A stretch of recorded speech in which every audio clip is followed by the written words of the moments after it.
Voice is very hoarse today.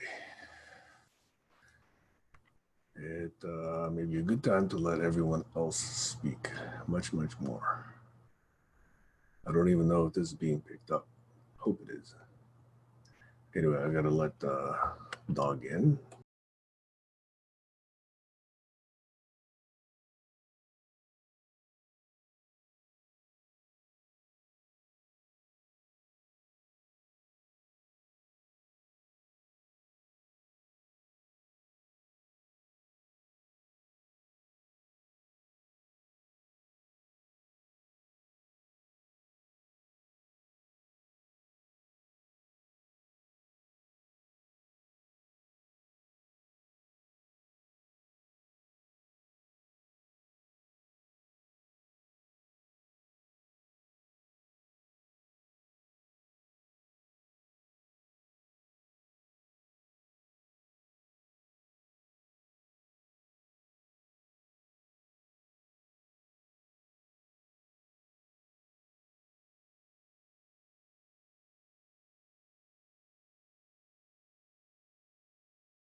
Hey, Glenn.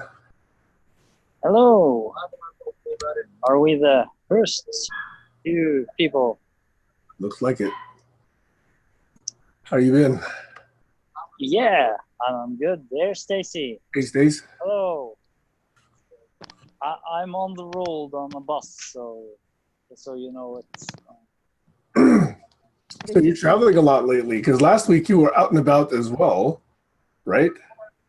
Yeah. Yeah, a few weeks last. Yeah, that's right. So yeah, now we've been a little birthday party. One of my girlfriend's sister's children. So it's a bit of a travel, but it's good to have these with me on the internet, so then I can join the call on the way back. So, That's great. yeah. So, And how you doing, Stace? I'm doing good. I'm doing good. I met I think I can barely hear you. I'm going to turn up my speakers. is it me? Glenn, can you hear me? yeah, I hear you very well. You have very good sound. Oh, good. I met a candidate that's going to be running for the empty congressional seat in my section of New York. And I'm really excited about him. So I think I have a place that I can put my energy. So I'm happy about that. You're actually going to volunteer? Yes. Wow. Nice. Or run for office yourself, Stacy. Not in a million. People can dig into your sex life, dig into your taxes, dig into your friends.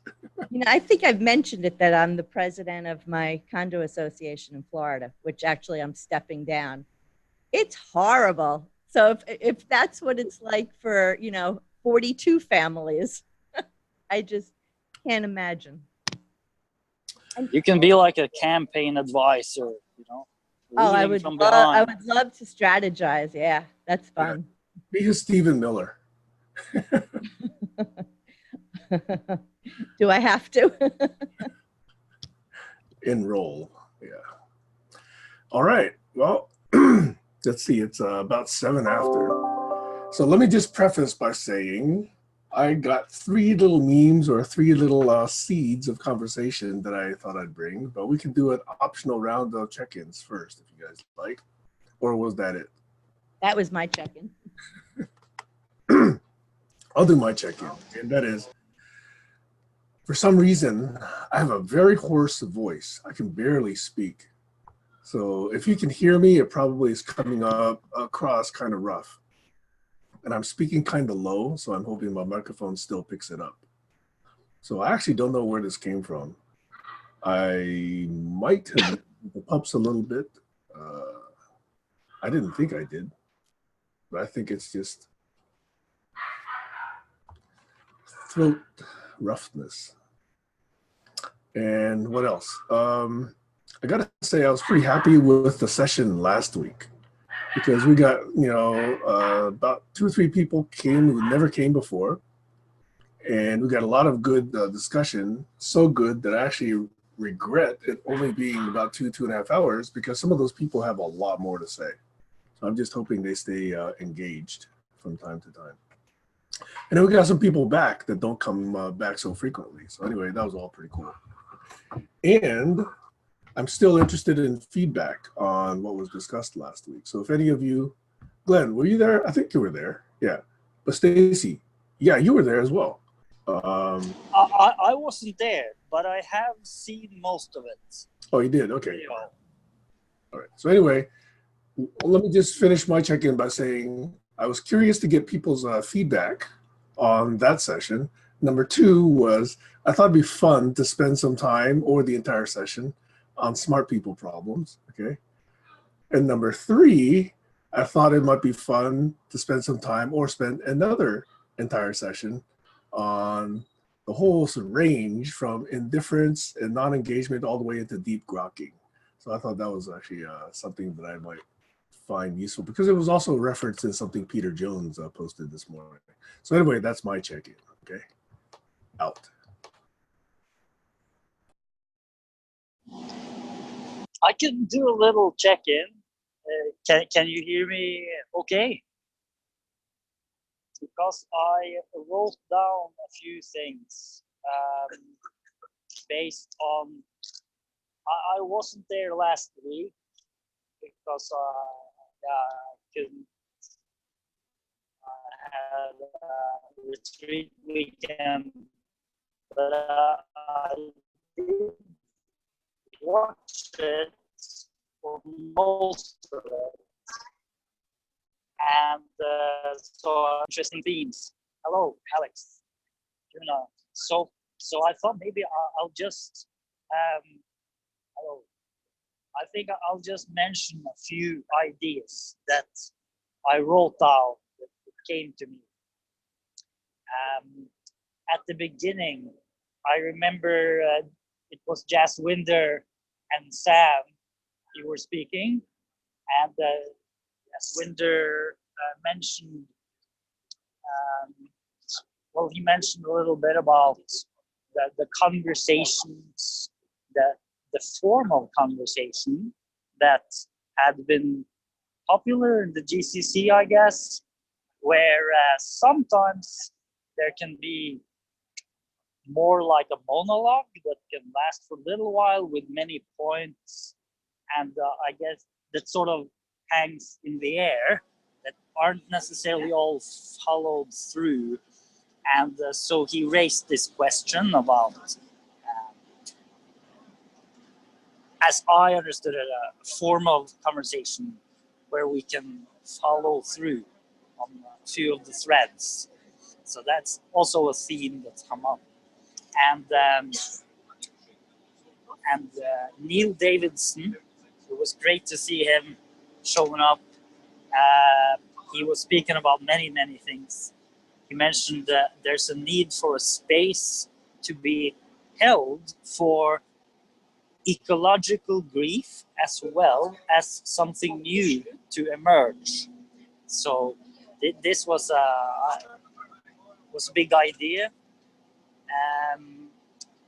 There's Colin. Good to see you. And so this is this idea of a space that's held for, well, I guess it's like a space where something can grow and grow out of our collective insights and sense making and understanding. And that space is possibly what we can open up in these conversations. So for a space for many things that can emerge. And it was mentioned by Alex. Interesting idea: cohesive unity, local and global, and many conversational groups. Ben Roberts was mentioned. I haven't been in any of those, but as I understood, it was structured conversations with breakout rooms, etc. With Joshua expressing a liking for that, and Joshua mentioning this question he was answering about many conversational communities. This was mentioned. So how do these communities merge into one larger conversation? So one question came up, and Joshua made this point. Maybe the question is more when rather than how. That in a sense we know how to do it. And Sam, of course, answered when. It's obviously it's now. I thought that was a good answer. It's quite obvious that the when is now, but at the same time, obviously one can invite people, etc. So that also is one thing that's stuck. Yeah. What else? And increasing number of conversational communities. Yeah. Role of the individual person. What can I do, etc. Yeah, and then obviously how to disagree well, coexistence touched upon as well. I think it's an interesting theme. We're sort of been dancing around it for a long while. And so I think I'll finish my check-in with expressing an interest in this theme of the spectrum between, let's say, superficial conversation and deep grokking, because I saw what you wrote there. And as I understood the deep grokking, it's not just to understand one another's point of view and to appreciate, respect one's another's point of view, but also to build bridges between the different points of view, so that the different points of view, if they can be put into a larger whole, they may express a fuller truth and a fuller insight that's more, I guess, more cohesive, perhaps is a good word, than just, the individual subjective point of view. And that becomes possible when we can really take in another's point of view without judgment, and with a certain willingness to really try to see things a little through that perspective, which at that moment might be very unusual for my perspective, and that's also a possibility we have in the conversation space, like where we are now.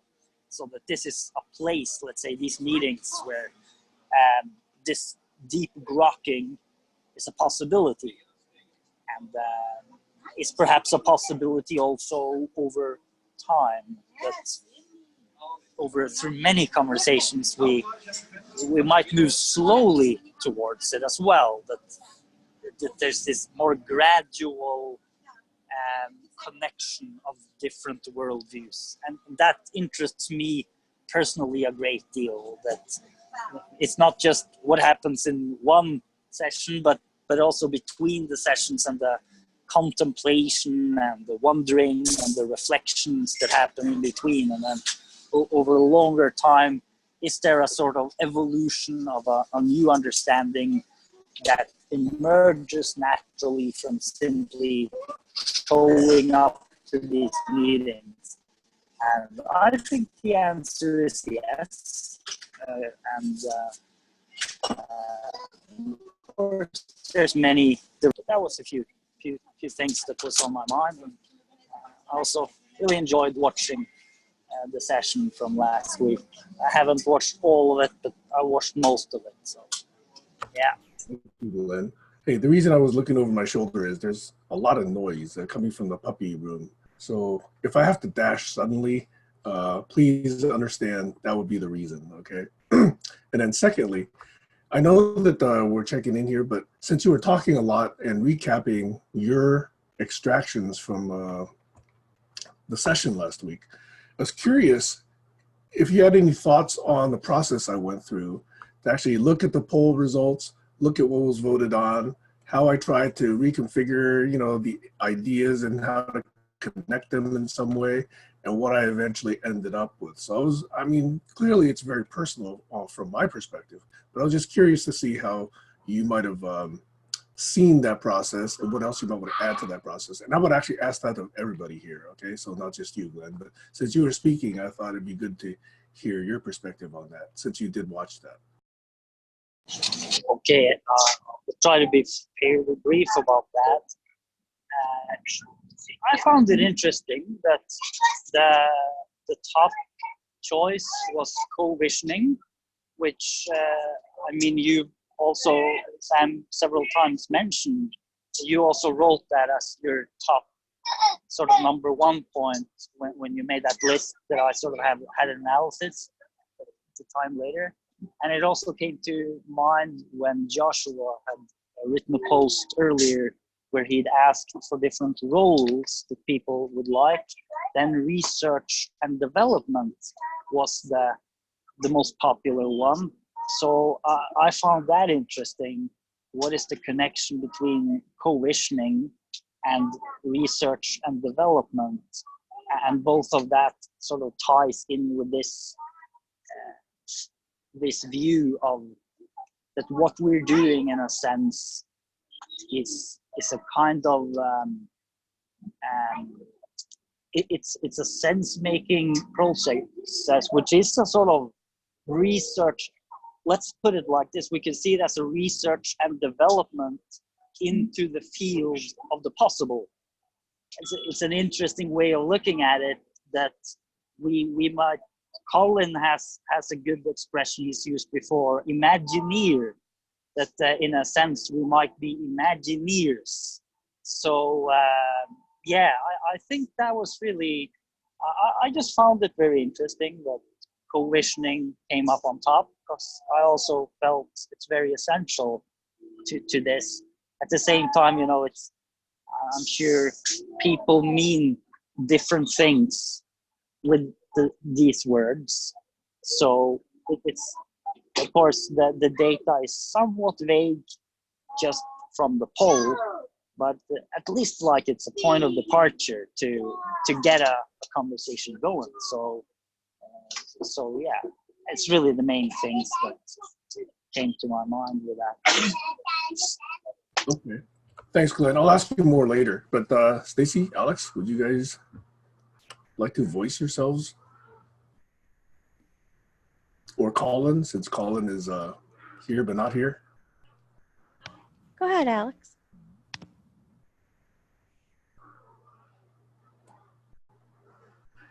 No? Go ahead, Alex.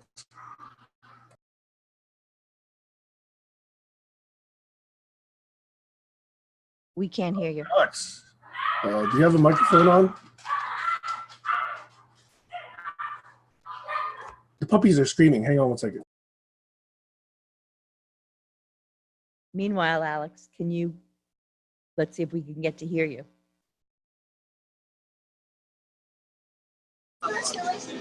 Is there a new style on the refrigerator, Alex? I think you've done a change there.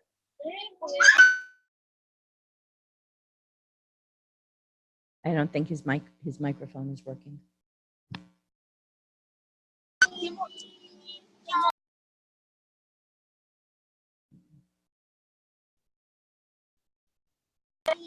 Yeah, Alex, the microphone isn't working for some reason.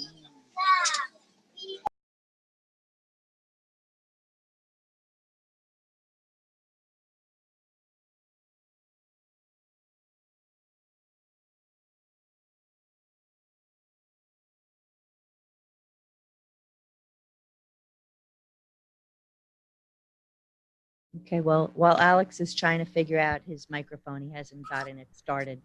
I'll just briefly comment. I really loved what you did. I liked how it brought, I liked seeing all the different things that applied. And, I forgot who said it on the call, but it's really the differences or the outliers that to me were more interesting. And I just think it's ironic how co-visioning is number one, yet smart people problems, which inhibits co-visioning, I was the only vote.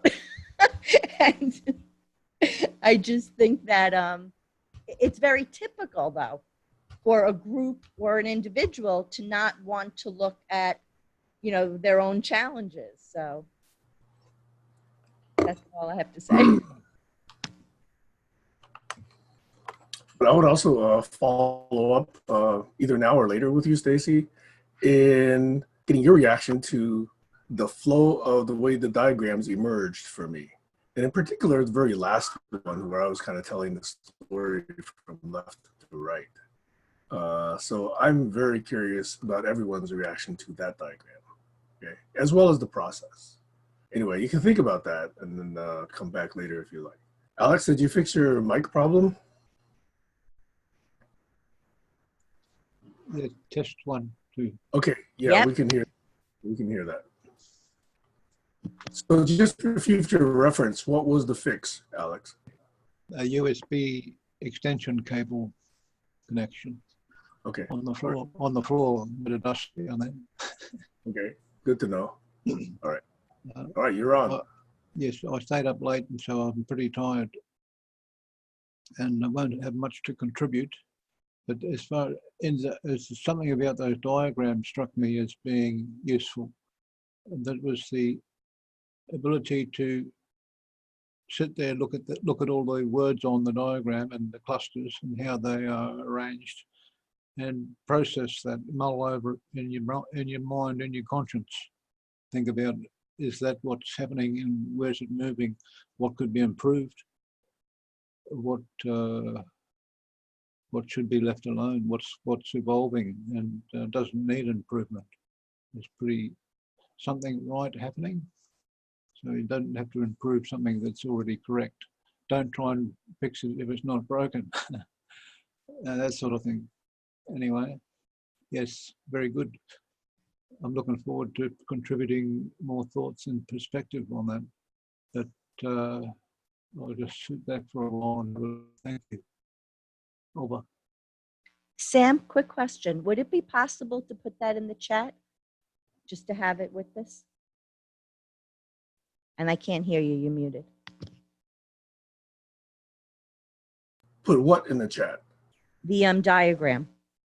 The Yeah. chat doesn't take graphics, and I haven't yet posted it up anywhere. Oh, okay. So I could briefly flash it on screen if you like. Yeah, I would like that. Record, okay. All right, let me find it and bring it up for the record.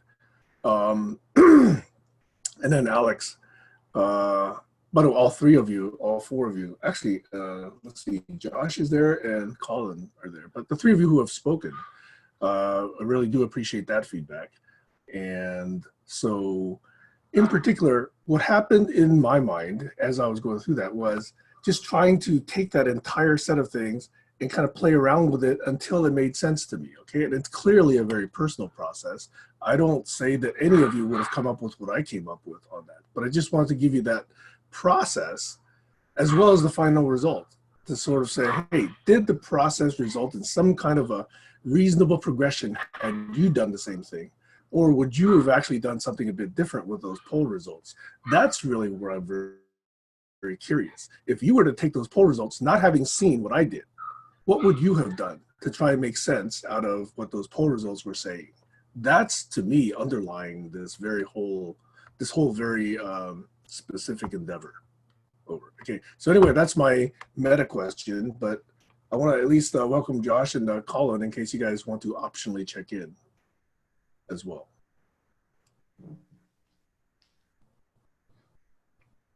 Okay, going once, going twice. There's Josh. Thank you. Yes, I'm just waking up. Good to see you guys. Looking forward to knowing what you're talking about. Thing that you really understand. So I came with three thoughts to seed the conversation, Josh and Colin. First was to get people's week, T plus 7 days reactions to the session from last week. And that's what we've been doing right now.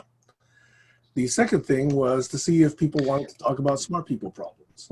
Okay, that was one thing that I thought might be interesting, and Stacy expressed an interest in that. And then the third was to talk about grokking and deep grokking, that entire spectrum from non-engagement all the way to deep grokking. So those are the three things that I came with, and we're kind of just going around the first round of reactions on topic number one, which was the discussion from last week. So that's a brief catch-up. I apologize. I didn't understand. What did you say? Beat grokking? What grokking? Deep, as in D-E-E-P. Deep. I just woke up. I heard it was so fast. I heard beat grokking. I was like, yeah, dude, I want to get some fat beats.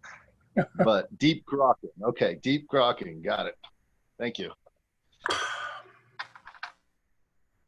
So I'll leave that there in case Colin and let's see who else is there.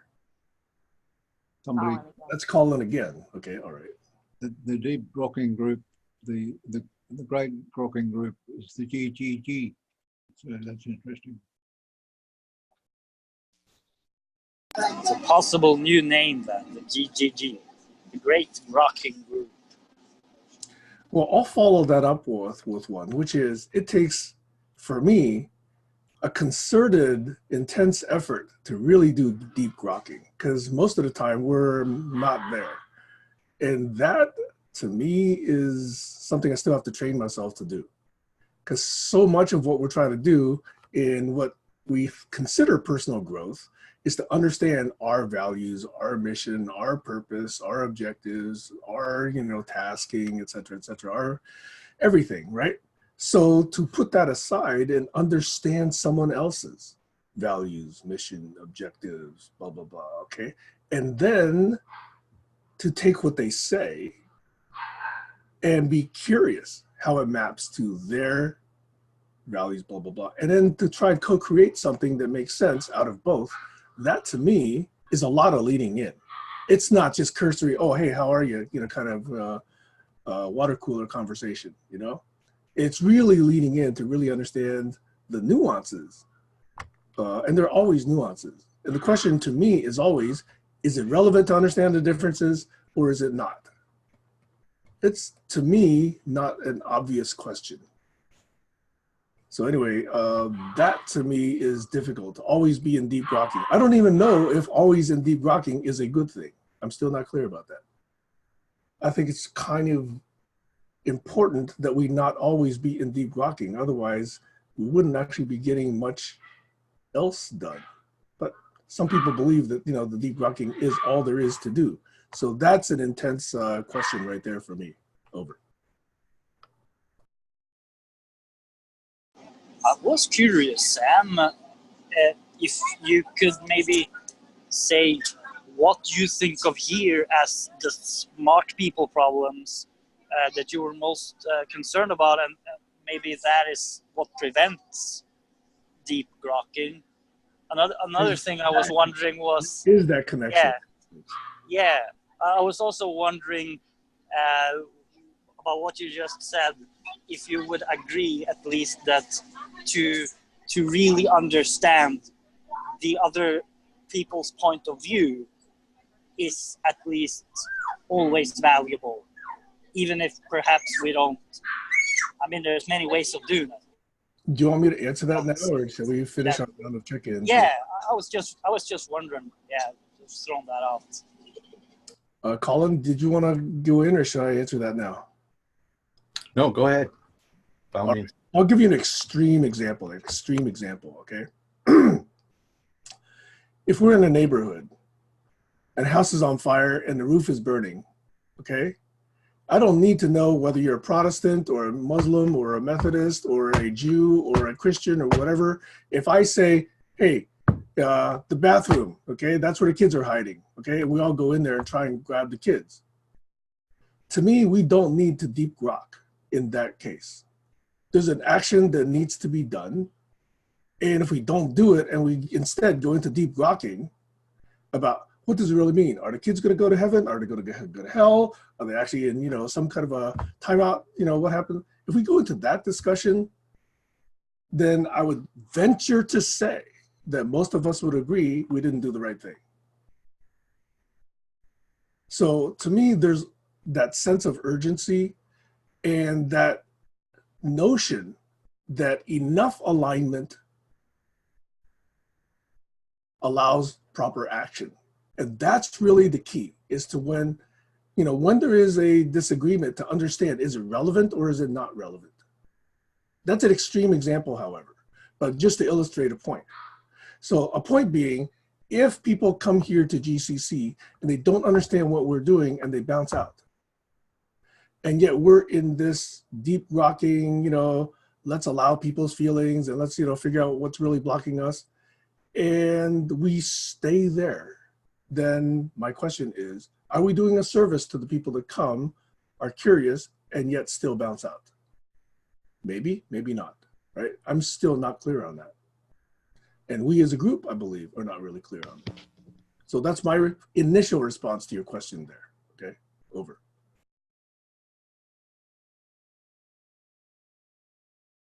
Yeah, Stace or Colin, whichever you guys want to go. Well, mine will take a second. I'm just going to say sometimes there's a need for certain people to be grokking deeply, but other people don't have to and actually shouldn't be, depending on what the topic is. So I think it's hard to find that answer because it's different for different things in different circumstances. Yeah, and the word that pops into mind when you say that is this trust question. Well, let me just say one more thing. It's more than that. Even this topic is not a topic that everybody should be involved in grokking deeply on. Not everybody, I don't think that everybody has the skill set or the perspective for this kind of conversation to be gone into on a deep level. There are other things that, you know, it's a completely different answer. Okay, so Colin, would you like to go? Because I do have a response to that, so please do go. Otherwise, I'll end up talking too much. And I have a very hoarse voice today. No, I guess I could go. Sharing screen too. I think, I don't know if I can do this at the same time. It's kind of interesting. Okay, I don't know what happened there. So over on this side, we have the map, and this is the GCC barn raising, 234 or something. And we've got 4 topics. One was the survey, I think. So anyway, we could go through this. This is an example of trying to keep track of what we're doing. So, deep grokking is one that's, just mentioned, when is it appropriate, and balance of relevance, like enough to proceed, I think was what you said. There's a balance. So we could go back and tag these things and actually follow this conversation through in a logical way. That's kind of the idea. If it's important. If it's not important, then you're right. Like, there's certain times when you don't want to deep grok. But if you are going to deep grok and you've got your wits about you, and it's more of a thing you've spoken about before, then you kind of can proceed in this kind of a distractive manner. If you're just culminating your ideas, or you're in an artist type of flow, you might not want to sit and map and record the grok, or try to develop the grok. I think that's the point. I think that's what science is, right? Finding, separating the what you know from what you don't know, and what you predict may happen, and a lot of discoveries in science are made serendipitously. So anyway, I just thought I would show that. That's kind of a check. And this is a little bit of one angle as a meta topic of how you could produce. And you could go over and you could flag one person as well. Don't know, this isn't working so good for me. I don't usually play with Zoom this way, but I think if you select one person and say speaker. Anyway, so I won't belabor this, but you can see that we can record this. This is my voice here coming at the bottom. This will be this is OBS, by the way. Josh and I talked about this, and I'm really happy about what Josh is talking about doing on Fridays. So, there's things we can do to produce in the flow. This is just a small example.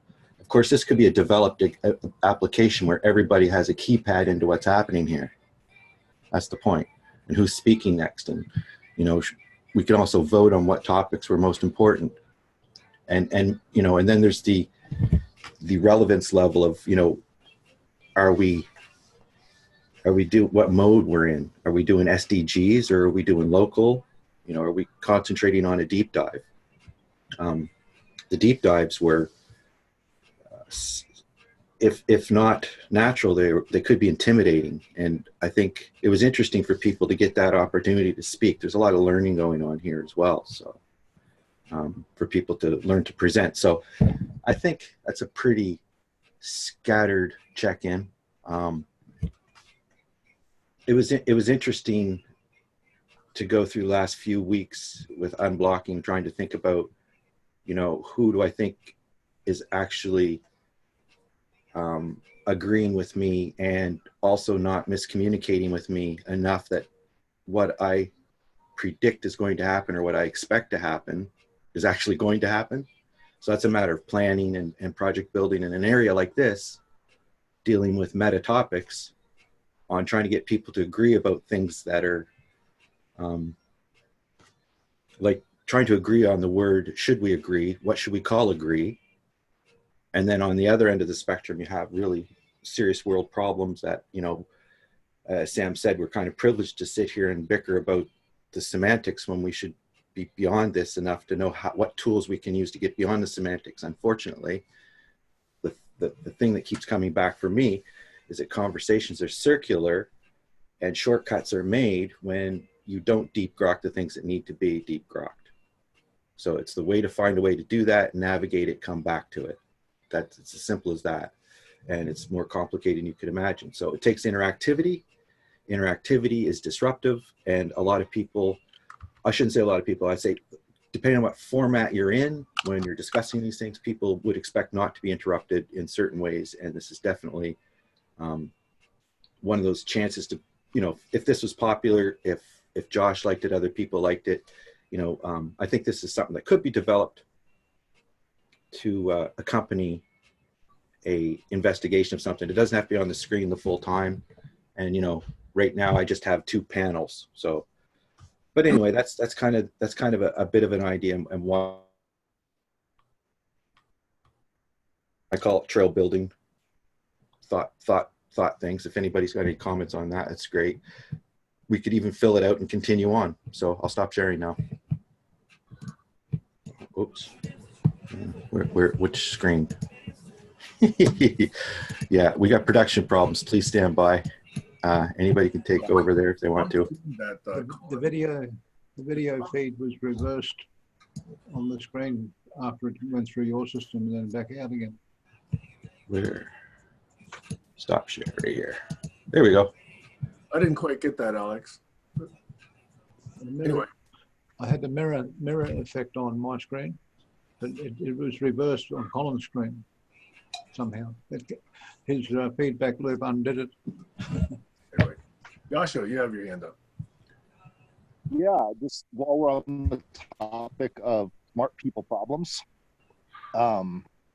I just happened to watch a lecture yesterday from a friend of mine from the P2P group, Alexar, which you know, and it covered an hour of a million topics, and I had no idea at the end what the hell he was talking about, but he knew what he was talking about, and it was really important to him, and it was very insightful.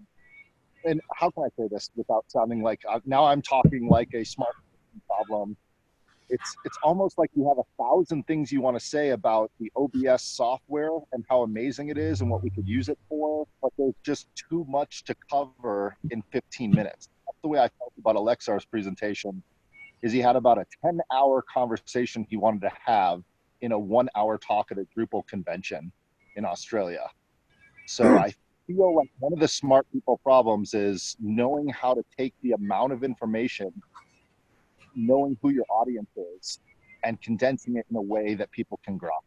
It's just really hard, especially if it's a 20, like I think his was more like a 20-hour amount of information he tried to squeeze into 1 hour with presentation and slideshow that had no pictures, just text.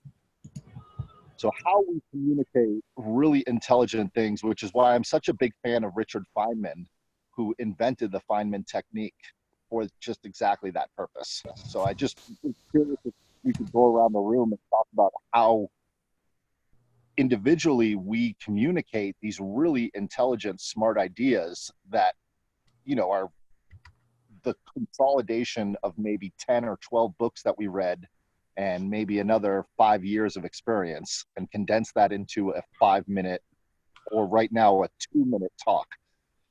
How do you do that? That's the TED problem for TED. That's why they invented TED. Can you condense a lifetime into 12 minutes? So I just wanted to bring up the conversation. I'm complete. Go ahead, Sam. No, Alex had his finger up.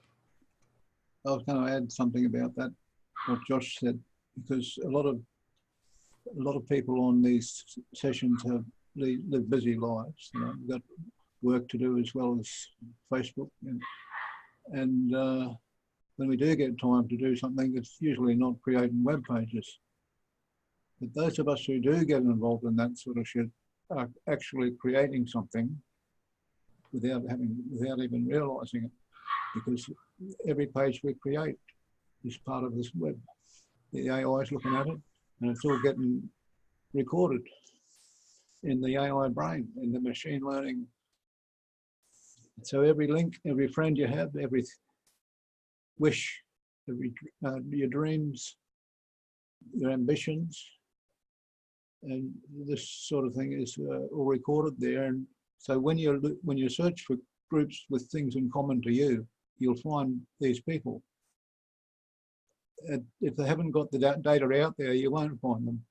So it's the people who are doing it, making web pages and putting links and interest things on there. They're doing it, and that's creating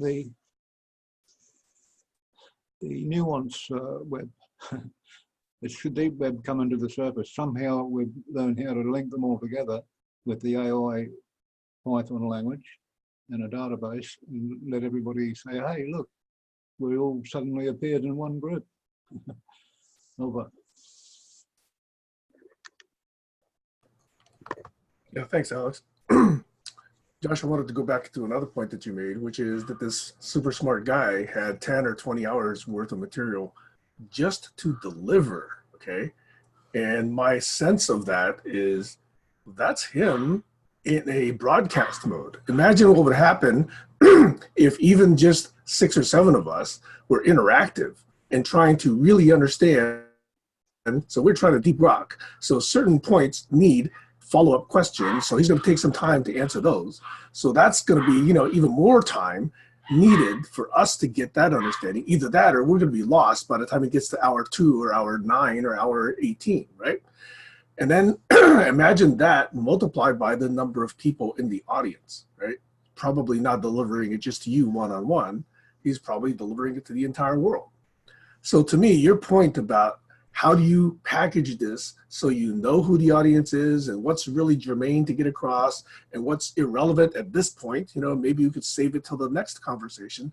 Those decisions to me are what underlie what I've been calling mentor, M-E-N-T-O-U-R, which is how do you get smart about understanding what really is in here that you want to get into that brain over there and what's in that brain over there that you can connect those ideas to. Because if there's not a good place for those ideas to connect to, then those ideas are going to be bouncing around unconnected and therefore not mean much to the other person, right? And then how do you do that with N people in the room? Or how do you do that with 7 billion people on the planet? You know, only simple ideas can be, you know, exchanged in that kind of a forum. And more deep, let's say insightful, let's say, you know, envelope pushing ideas will not have those anchors in most brains or most minds or most mental models. So a lot of preparation might need to be done by the recipient before they can get to that thing. You know, my friend David Kaplan, unfortunately, his wife passed away a couple of months ago. They're both avid hikers, and she slipped and fell at a very high ledge. And so he was giving a memorial talk at the University of Washington on her life's work. They're both nuclear physicists. And they both work on grand unified field theory, et cetera, et cetera. So he was basically recapping each of the 60 or 70 papers that she had written in a 1-hour talk. And they were talking about symbols and concepts and words and what that I would say all except maybe a small handful of people on the planet would not understand, except if you're a nuclear physicist. Okay, so maybe there are a few dozen of nuclear physicists out there, you know, but these are languages that, God, you know, most people do not ever encounter in their entire lifetimes. So when he's doing this, it's basically a different thing he's trying to convey. He's not conveying any such detail so that we could each understand any of that physics. He was conveying why that was significant to nuclear research. And he had to do it in an hour. And he had to do it in such a way that people watching it on YouTube could actually then get some value out of it. So to me, this whole idea of knowing your audience, knowing your content, simplifying it to exactly what needs to be conveyed right now is that point behind whether it was Einstein or somebody else who said it is, if you can't explain it to a 5-year-old, you really don't understand it. Now, that's an extreme. I'm not even sure that Einstein could explain quantum physics to a 5-year-old, but he probably tried. Anyway, that's why to me, these, how you extract value out of these sessions or other notes is very relevant on what you're trying to achieve and who you're interacting with and what you really want that person to leave with. You know, so when I present things like the smart people problem, Glenn got it right away. These are what prevent us from doing deep grokking.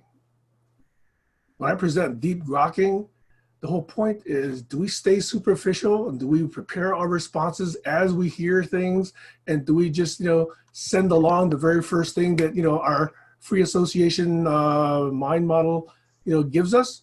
Or do we actually let it sink in a little bit and really say, why did this person say it this way at this time, in this context, to these people? And what real insight was that person really trying to get across? Which, to me, doesn't happen if the response comes back in a third of a second. Unless you're just, operating at a GPU that's way beyond where I'm operating. So to me, this whole point about whether or not we align, whether we can do this alignment as we do co-visioning is interesting. Because if we align 100%, we don't ever need to talk and we don't ever need to interact.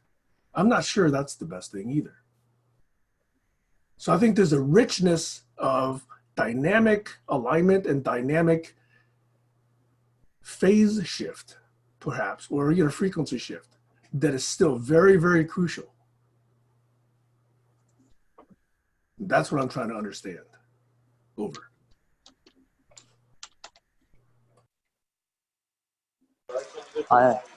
Can I respond briefly?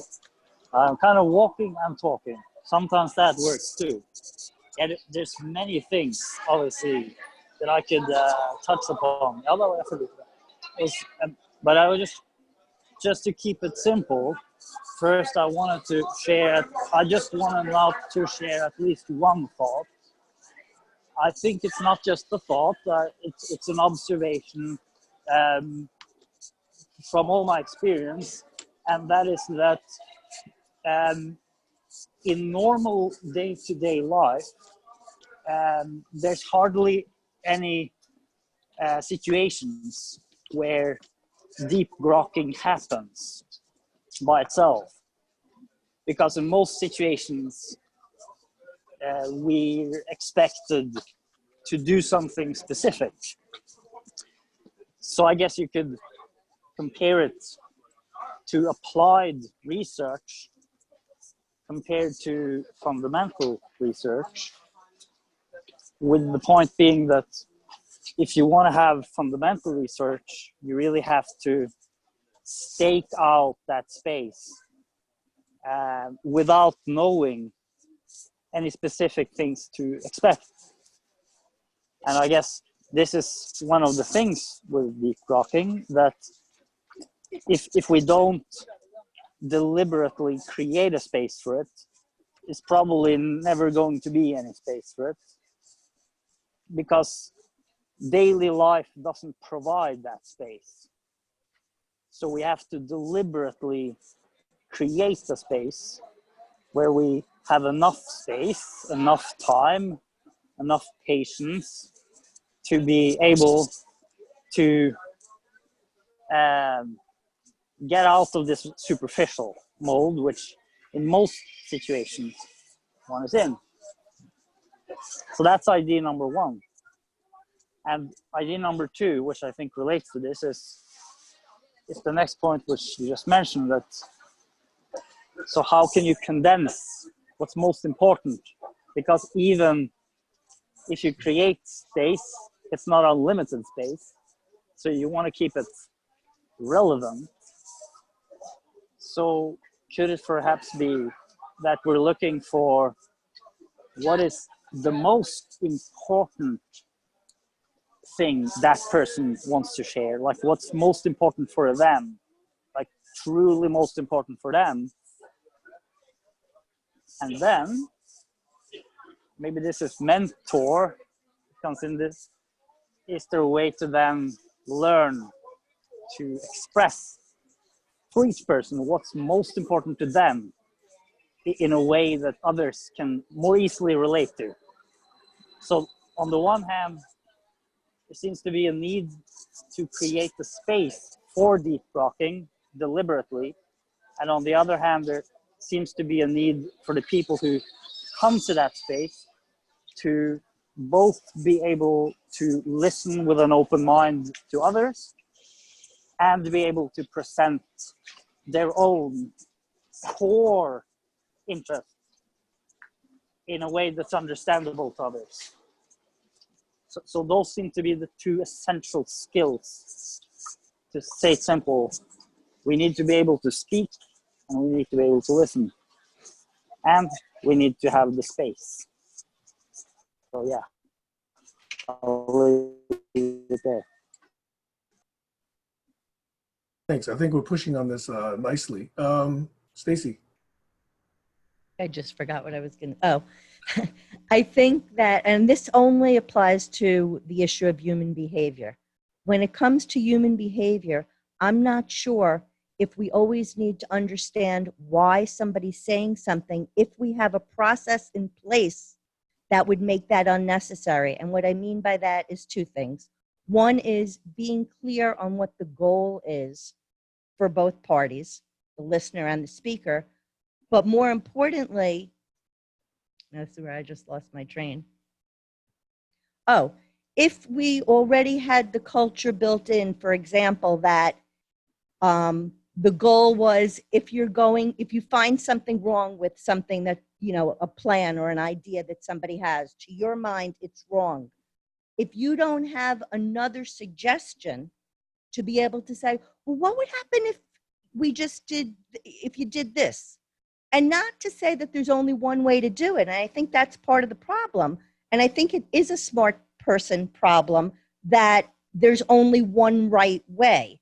And there's some sort of ownership that goes along with that idea. So I'm kind of like going in a lot of different directions now. So you might want to pull me in. But I guess the point that I'm trying to make is rather than focus on why a person's behaving in a way that might be problematic, how do we change the situation or the environment so that doesn't arise?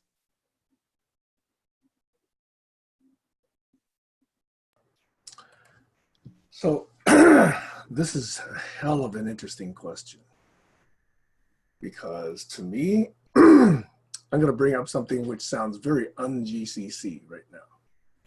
And that is many communities recognize that people progress through different skill sets or skill levels. And to have that level of mastery over what to do and when to do it is a skill itself. In fact, it's probably the primary skill. So if you look at the way, just in one example, how martial arts is taught, and if you understand, what happens at white belt, yellow belt, green belt, blue belt, blah, blah, blah, okay? There are skills being taught and values being disseminated and habits being internalized at each of these levels. If we believe that communication requires a lot of skills, there are many people out there already, success coaches, life coaches, etc., who believe that they can take you through these levels, and you pay them a few $1,000s and they'll graduate you from level 1 to level 2 to level 3, okay, etc., etc. That happens. If you believe that there is no such leveling of skills, then we accept whatever happens. And we've not been very clear what we accept and what we don't accept in GCC. So there's a catalog of about 80 plus, pushing 90 behaviors from now, right? And if you were really, really old school, industrial model, as Doug would say, you would say, okay, what does white belt mean? Okay, white belt means you know how to show up on time, you know how to, run Zoom, you know how to push the mute button, et cetera, et cetera. Maybe yellow belt means, hey, you use hand signals and you actually, don't talk over other people, blah, blah, blah. Maybe level 3 is maybe you take notes in a certain way, personally or shared. Maybe level 4 is you really look for visual cues on what you're saying is landing on somebody else, okay? All the way up to possibly a set of skills that might include deep rocking. On the other hand, just to hear that set of skills might be very triggering for some, right? Who's to say what the level of skills are at any given level? We all have different models on this. But we all know that certain behavior creates certain other reactions in people. And to learn how to do that well is a set of skills. Now, by no means am I saying I'm a master, but I'm at least saying, hey, I recognize that when I do things a certain way, I generate different results, probably, than if I did things a different way. And that is fundamental to knowing, yes, how I express myself depends on what I'm trying to convey and my understanding of who the audience is. So the question is, are there such communication and engagement and compassion and co-visioning skills that we'd like to understand? Or do we just want to leave it to, oh, I do it my way, you do it your way? And let's see what happens. That to me is one of the key questions here in GCC. It's really one of the ways that define our culture is how we answer this question. I've got more, but I'll stop here. Over.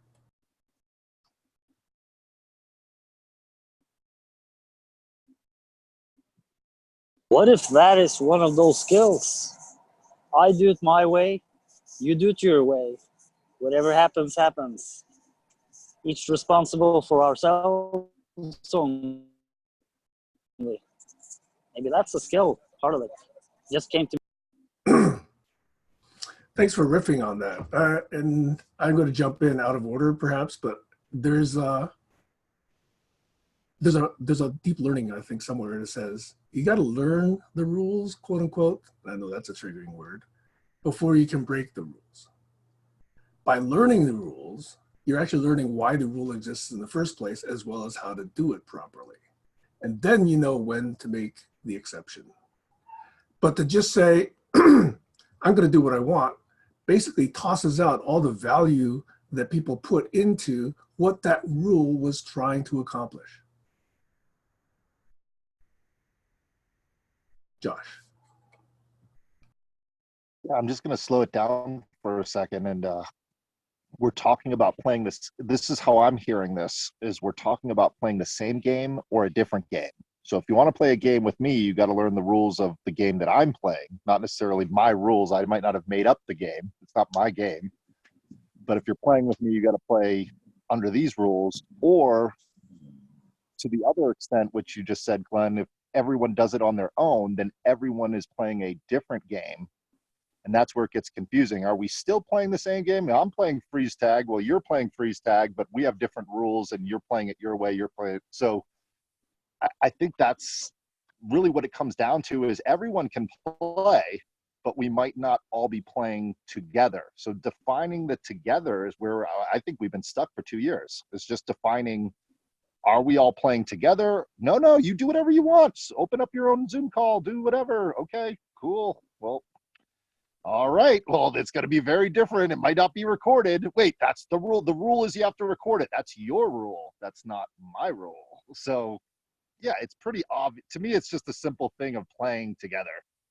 I mean, we've all experienced this as kids, where a group of kids just go, I don't like your game. It's stupid. We're going to do something else. And they go around the corner and start playing spin the bottle or something, you know? I don't know. Anyway, I'm complete. That's. I heard it said once that if you want a world of peace, you have to learn to organize as well as those who want a world of war. People who love war, they learn to organize pretty quickly. But splintering groups into focus groups is what happens sometimes. If a successful project wants to climb up the ladder, it needs a committee, a steering committee. Otherwise, it's a hodgepodge of, it's like a bowl of jelly beans. You know, you haven't got them all the same color. And not a focus group at all. It's something else, something evolving, something emerging. Okay, over. Josh has his hand up. Yeah, I was just going to say, it really feels like an ontological problem. And the ontology is, are we all in the same playground, so thus we're all playing together. So defining the space, I think, is like defining the category ontologically.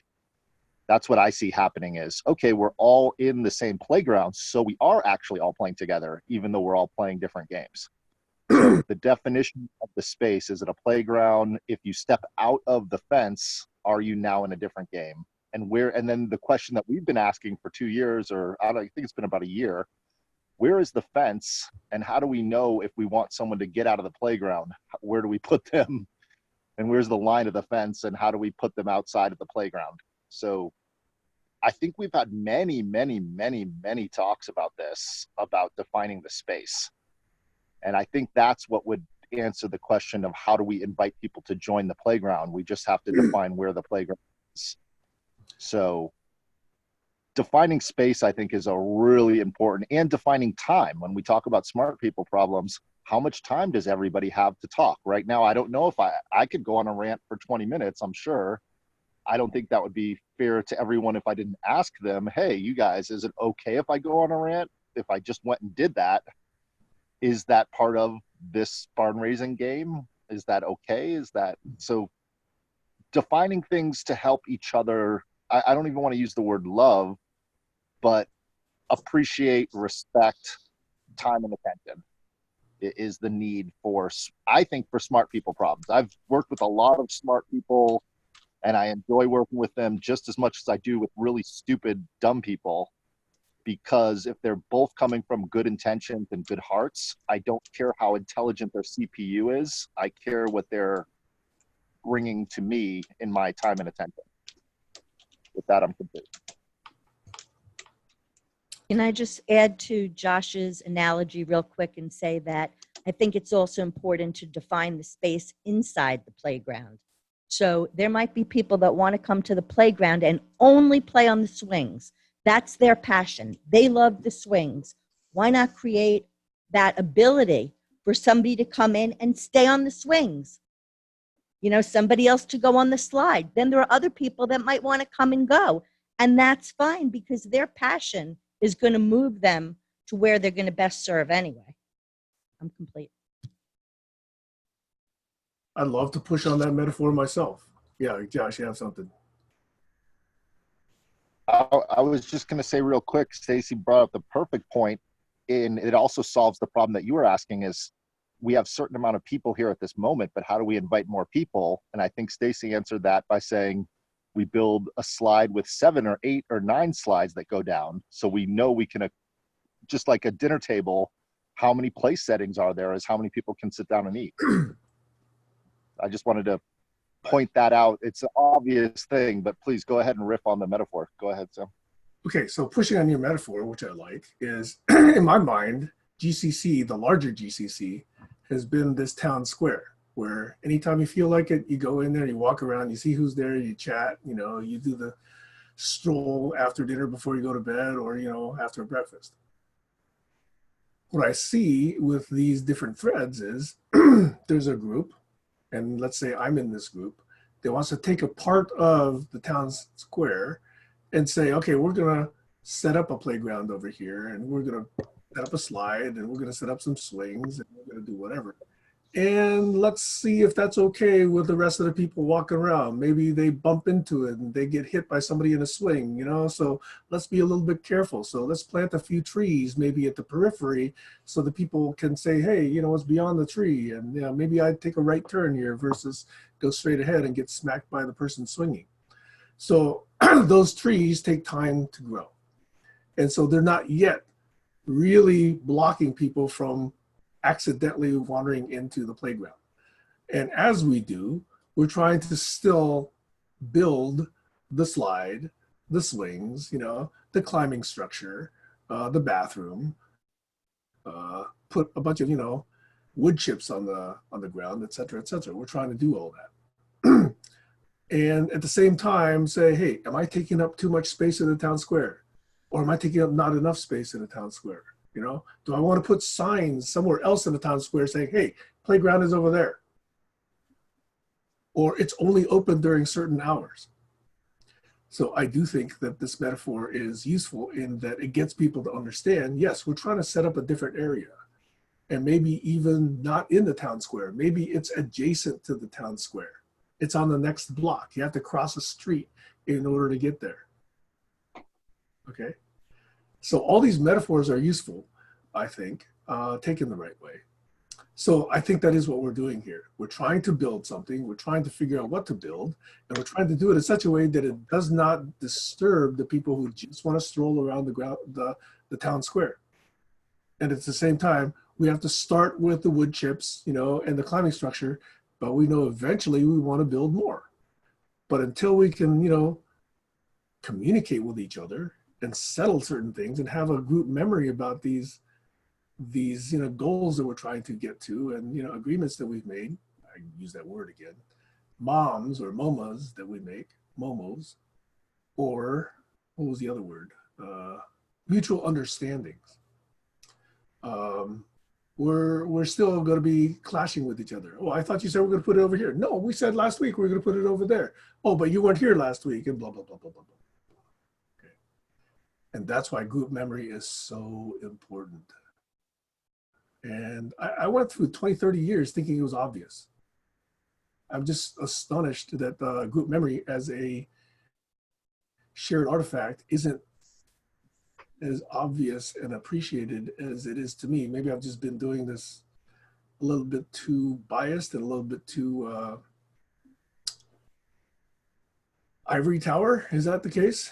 But to me, it just seemed obvious. So I'm still shocked every time it comes up. Over. Yeah, Josh. Yeah. I was just going to riff on what you're saying is group memory is very, very important. But then also what's going on, at least from my perspective, is group consciousness. The collective consciousness of the earth is changing so rapidly. And I'll just, not to diverge to another conversation, but I just watched a video where a guy explained, a very intelligent guy, how people that believe in the flat earth and people that believe in the round earth are both correct, because with the amount of information in the collective consciousness, you can prove anything to be true, because there's so much information that you can grab from that is out there. You can piece together a story that makes anything true. So I feel like that's also blocking us a little bit in the GCC, is there's a million ways to organize us. So go ahead, Sam. I'm just riffing. Okay, so I will differ with you on that particular statement. I would say you have enough information to make everything plausible. But the difference is some people are willing to look at new information, and some people only want to stop at the information that makes their idea plausible, and they don't want to look at any more information. There's a key difference there. So I would not use the word truth there. I would use the word plausible, because plausibility can support belief. But it does not support truth if you're not open to new information, new perspectives. Yes, correct. And what people believe to be true becomes true. So that's the catch-22 there, is if you believe it and it's true to you, who am I to come and tell you that the earth is not flat if you have 18 days of information that you can show me that it's flat, and I can sit there and go, wow, I also have been in an airplane and I've seen it. It's not. Go ahead, Stacy. I think. Well, No,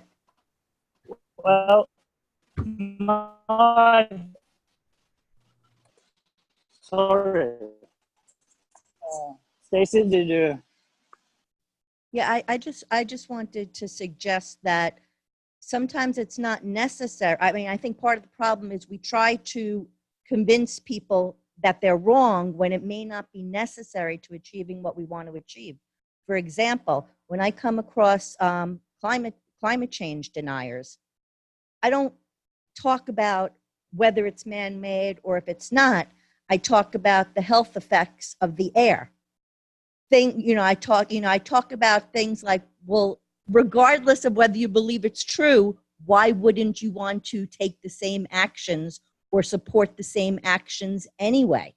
Because I could focus on how it would be good for the economy.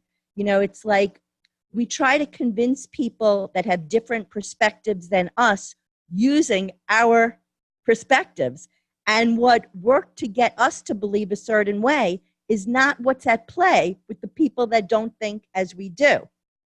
So to me, this is a huge challenge in, instead of trying to change where a person's coming from, meet them where they are.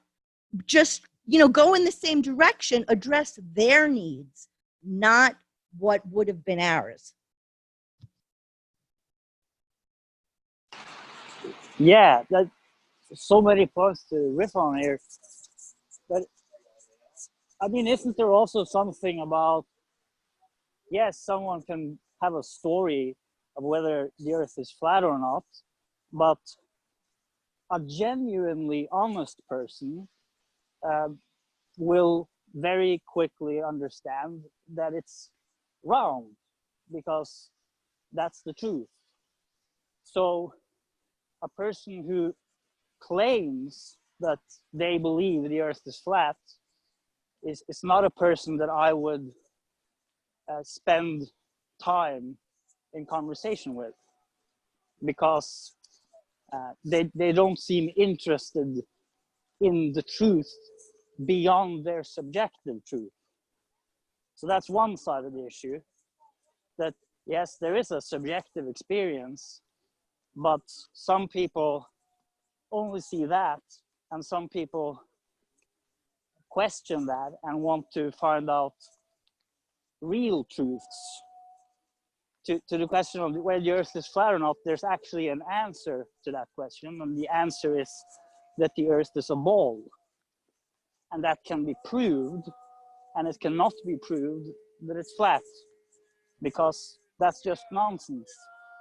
And what's being presented as truth is very easy to see through, that it doesn't hold. If you think about it, the only thing you need to think about to understand the earth is not flat is the fact that the sun goes down under the horizon in one place while it's above the ground in a different place. That's all you need to understand that.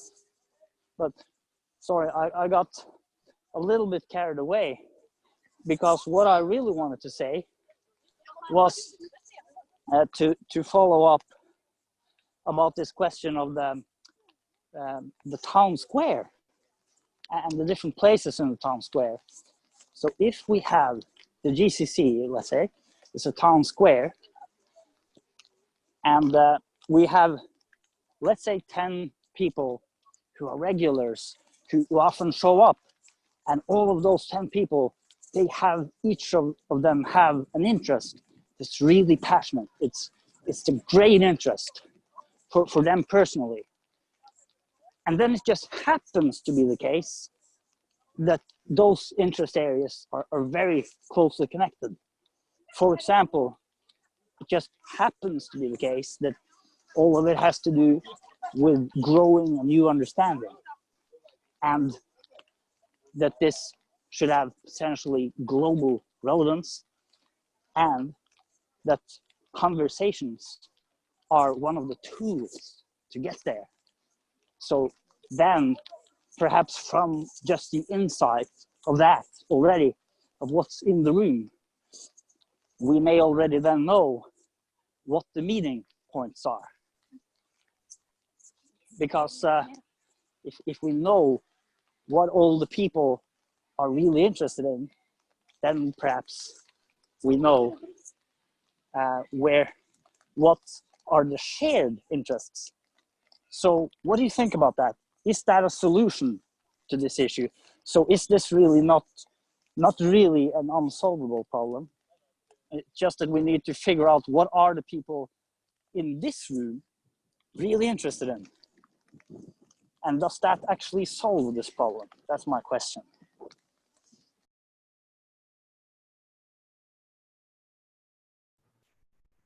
May I inject 2 quick thoughts? The co-visioning that we can do is something we do repeatedly. It's a spiral action. So, we're always improving our understanding. I'm always improving my understanding of where you would like to see the world go. I believe you are always improving your understanding of where I would like to see the world go, right? And I'm improving on my understanding of why you believe. from your values and your mission, your perspective. And I'm hoping you do the same with me. So this is always going to be happening. And we cannot, in my opinion, let it take 100% of the time, because in the meantime, I got puppies to feed. I got my daughter who needs to go to school. I got to get income, blah, blah, blah, blah, blah, blah. So that to me is why this is a luxury. It's a privilege to be able to do this here and now. Second idea.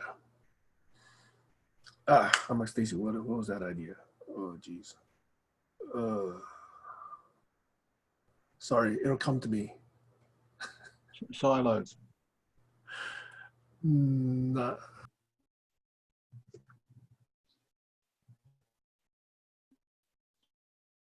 Carry on. I'm going to have to reconstruct that thought.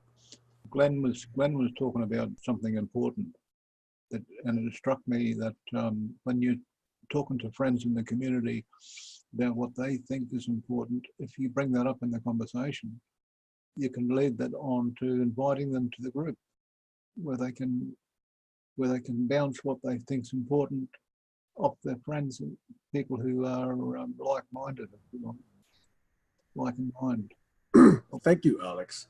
I think you and I might have been resonating there, because now my thought came back, which is before we get, the reason I said the co-visioning stuff, number one, is that's hard. That's always going to happen. It's, it takes a lot of conversation. But in the meantime, ITMT, until we get there, can we at least figure out or ask ourselves the question, is what I'm doing slowing you down or negating you?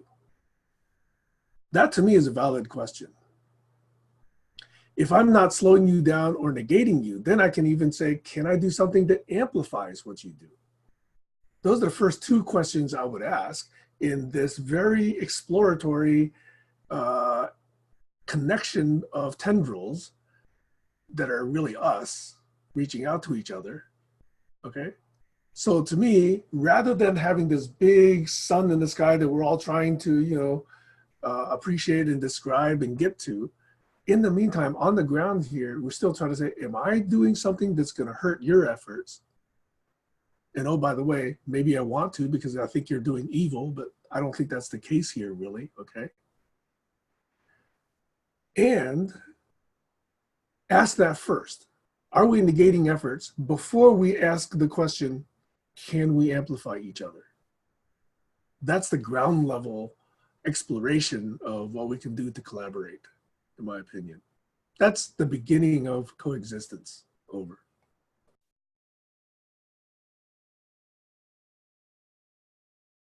Does that require that we understand the short-term interests of the people in the room? Seems that that's necessary for that we know at least what they're interested in short term.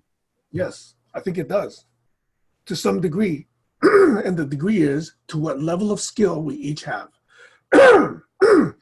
Because if I'm describing things in co-visioning terms, and somebody else is describing things, let's say Alex, in terms of web pages, okay, then are we talking about supporting each other or at least not hurting each other?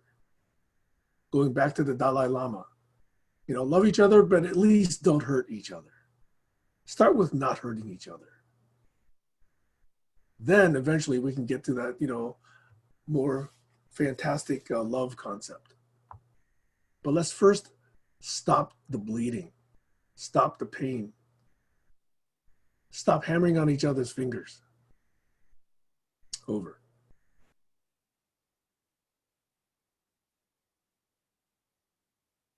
Olin has his hand raised.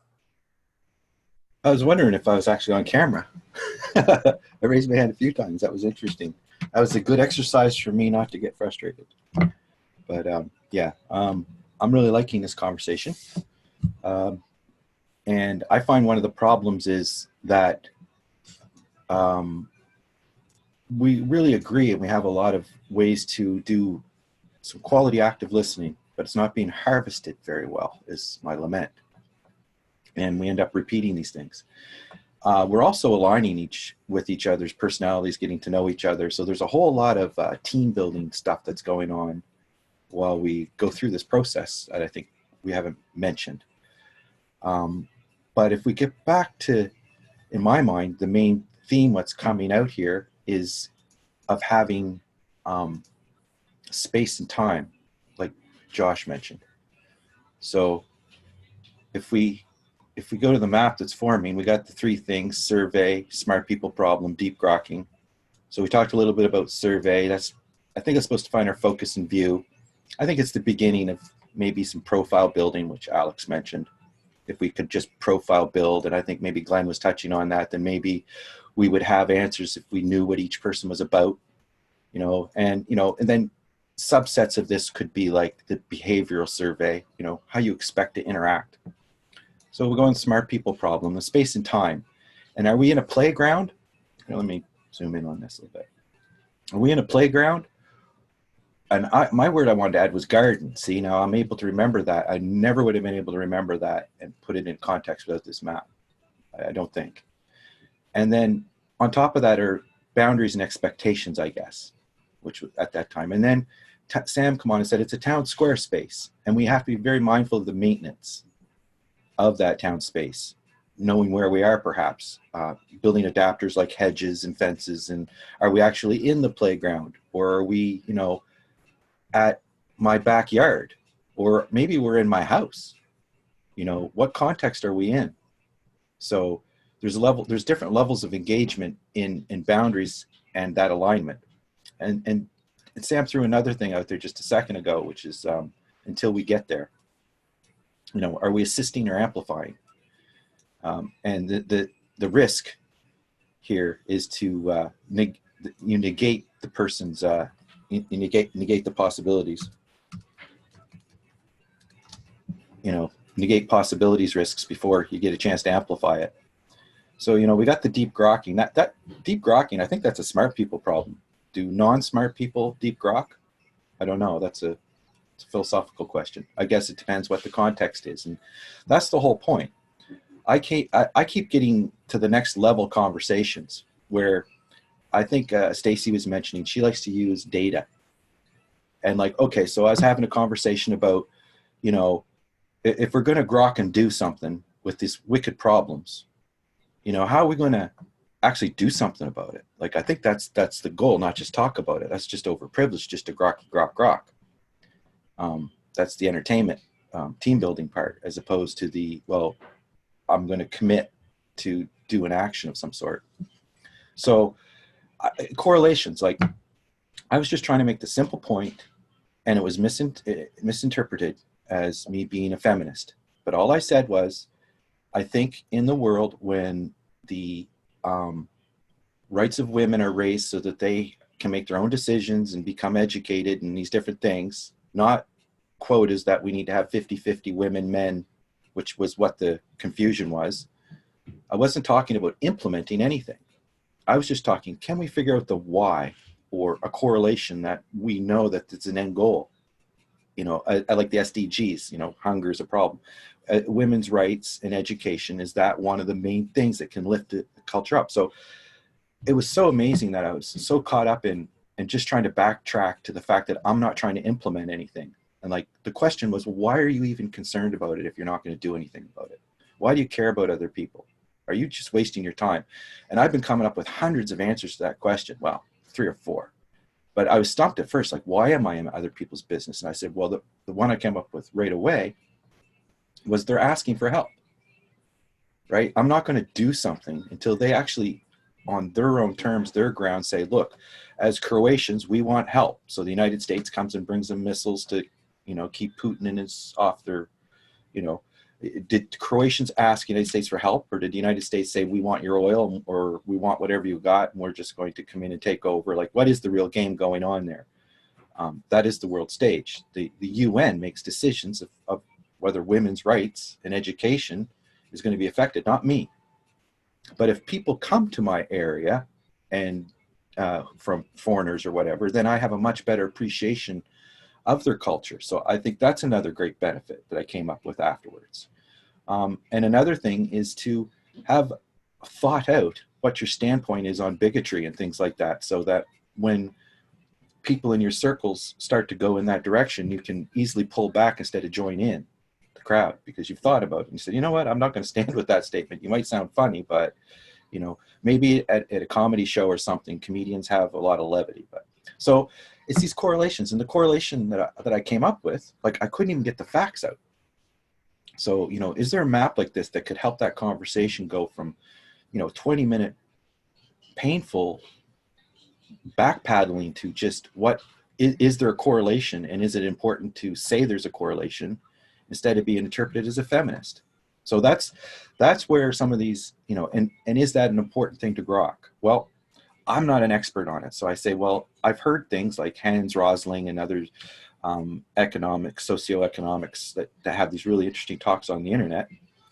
You know, one of the things that they measure is child death rates. So if the death rates of children go down, the life quality goes up. And so they've correlated that when women have more control over their lives, the death rates go down, they have birth control. And I don't know what all the correlations are, but that's an interesting realm to try to focus on, I think, when you're grokking. Not just how do I feel around and around in circle in these conversations. So, and that's kind of what I'm hoping these maps, well, I guess I didn't have that over there all the way. I'm just getting new at this. But so instead of looking at me while I'm talking, it would be nice if I could contribute to these maps. And so as we were talking earlier, and then I'll just be quiet. Here's the game of discernment that Glenn and I went through about eternity. And we tried to grok that through with definitions and stuff. I had one out here for, I think me and Stacy attempted this at the very beginning, and it never happened. I had one for Jazzwinder about, you know, posts that he was doing. Like, is that appropriate to put posts out like that? And what are you trying, you know, I was having a disagreement with Jazzwinder, and maybe it is appropriate to use very inflammatory type of material to make your point, or maybe there's a better way to do it. And again, what is the boundaries of this group? How as a group can we deal with the things that actually I think are important as a group to deal with, which is basically conduct and how you get along with people and try to align with people. Not do we have a group project and who's on first base and who's on second base. That stuff gets decided by the projects themselves, which kind of brings me to the last point. I'll just go through what Sam's talking about. This playground I see as this LaQuest game. And maybe what I could do is slowly go through this. Here's a beautiful picture by Bebe, the drummer, the drum of chimes, and the strange attractors, what kind of brings us in. That's the idea. And then I'm thinking, well, we got to get ready. And that's the mentoring, that process of life, you know, and are there levels or not, I think is semantics. Are you putting time into getting to what you think is better? And, you know, and have hopes of what I think is completeness. That's a beautiful thing about this group. Like Sam might cut me off, or he might let me keep going. I might be able to complete this. So do I know when I should be complete? So I think I'm just about reaching my completeness here, even though this map is quite large and goes on up into these levels that we're talking about of conversation. We can just start here right at the very beginning, and maybe I could just say that it's the personal growth well. Are you ready to move on? Do you have your spiritual, emotional, and trust needs taken care of? Are you ready to make agreements? Or is there something more important that you should be doing in your life than trying to get your nose in other people's business? Like, are you actually doing something, or is this just a special needs group? So there's many different things that we find at the GCC. Different people are coming for different things. And I think this is a good orientation type of process could filter this out, whether you're here to do work or whether you're here to philosophize, or what in between is it you're looking for, and what problems do you have? And then on we go to the are you ready loop, and you go through this mentoring process that Sam's talking about, and you can have different methods to work and strive once you align. And if you don't want to keep going, you can leave. It's always an option. The idea is to get message alignment, and if you get tired of training, you take a break. And once you're ready and you know what you're doing and your message is aligned, on you go. And I'll just leave that as a cliffhanger. But it's kind of just to visualize this in a very generic way. You could implement it in many, many ways, but I think it's to be on the same page, to know that you're going to dedicate yourself to going through a grokking. Or, you know what, this topic isn't that important.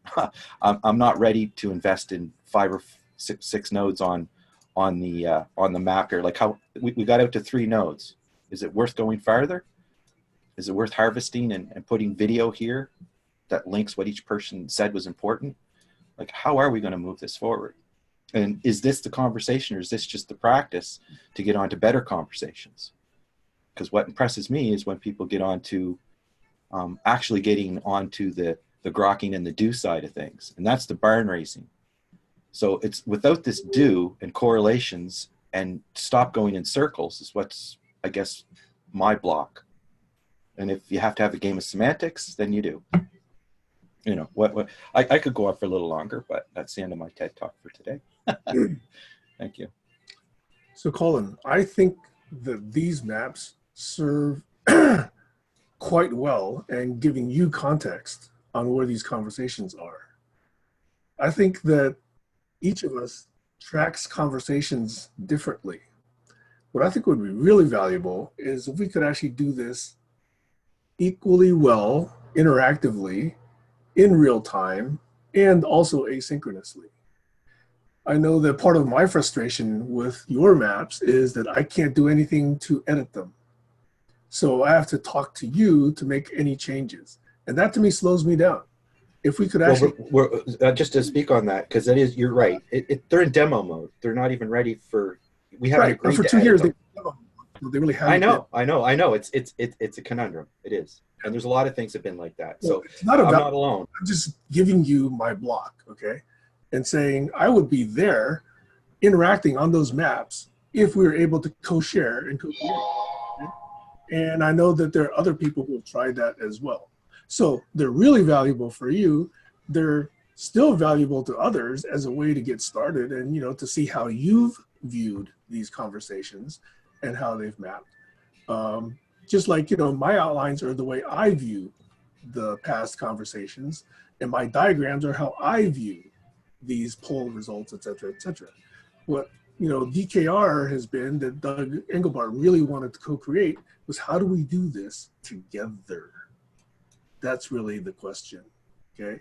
And how do we do this so that, you know, we can peel away at the onion, we can anneal new layers to that structure, you know, pivot it, rotate it, you know, filter it, you know, do all these things so we can look at what's really important for me at this time.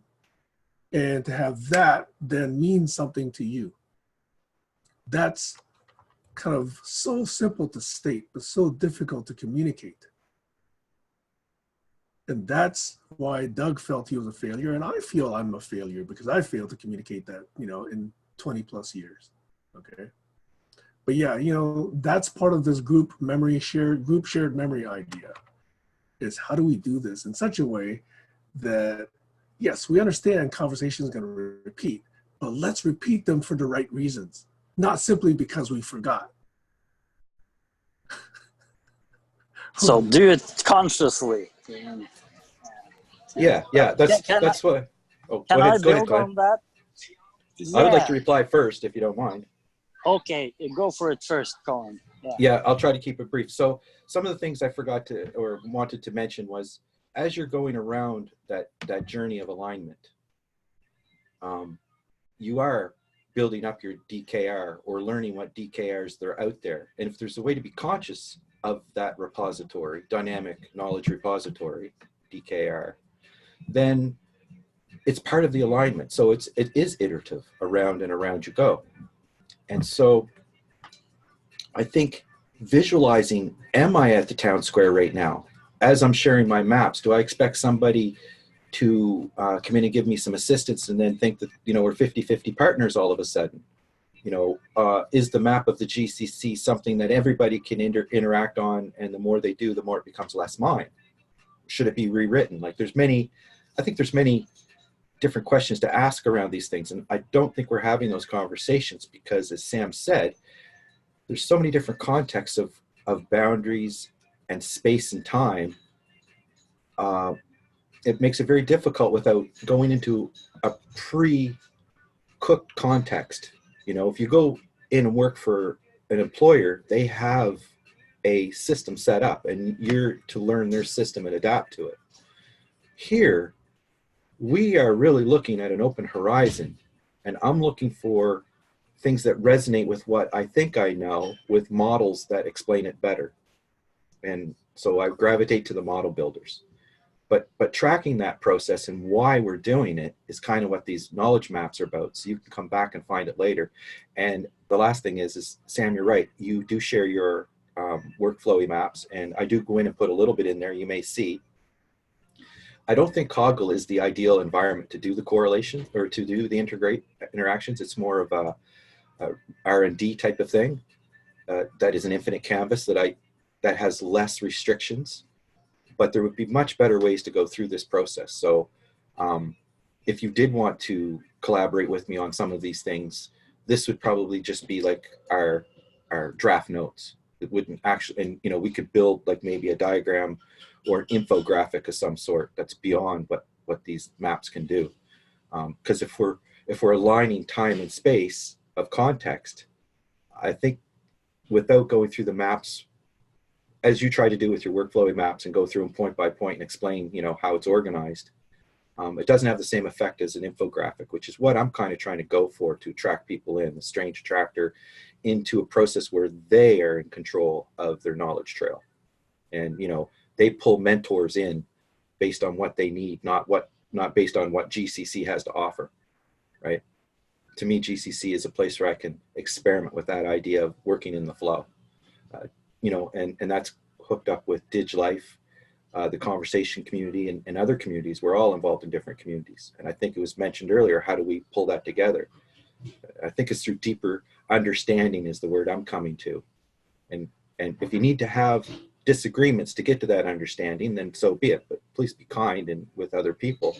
And if somebody's trying to take over ownership of what you're doing, or they say, well, that's a great idea, but I want to do the first one myself, then those are boundaries that have to be discussed and understood, and probably best known up front than on the tail end of what you're doing. So I think having these context on the map, that this is your baby, you're doing number one. So certain things can help people from those gotchas near where there comes to a point where you're going to do something and all of a sudden there's a gotcha. You know, I was thinking of the newsletter. That just kind of flipped me out. Like, it wasn't a bad thing.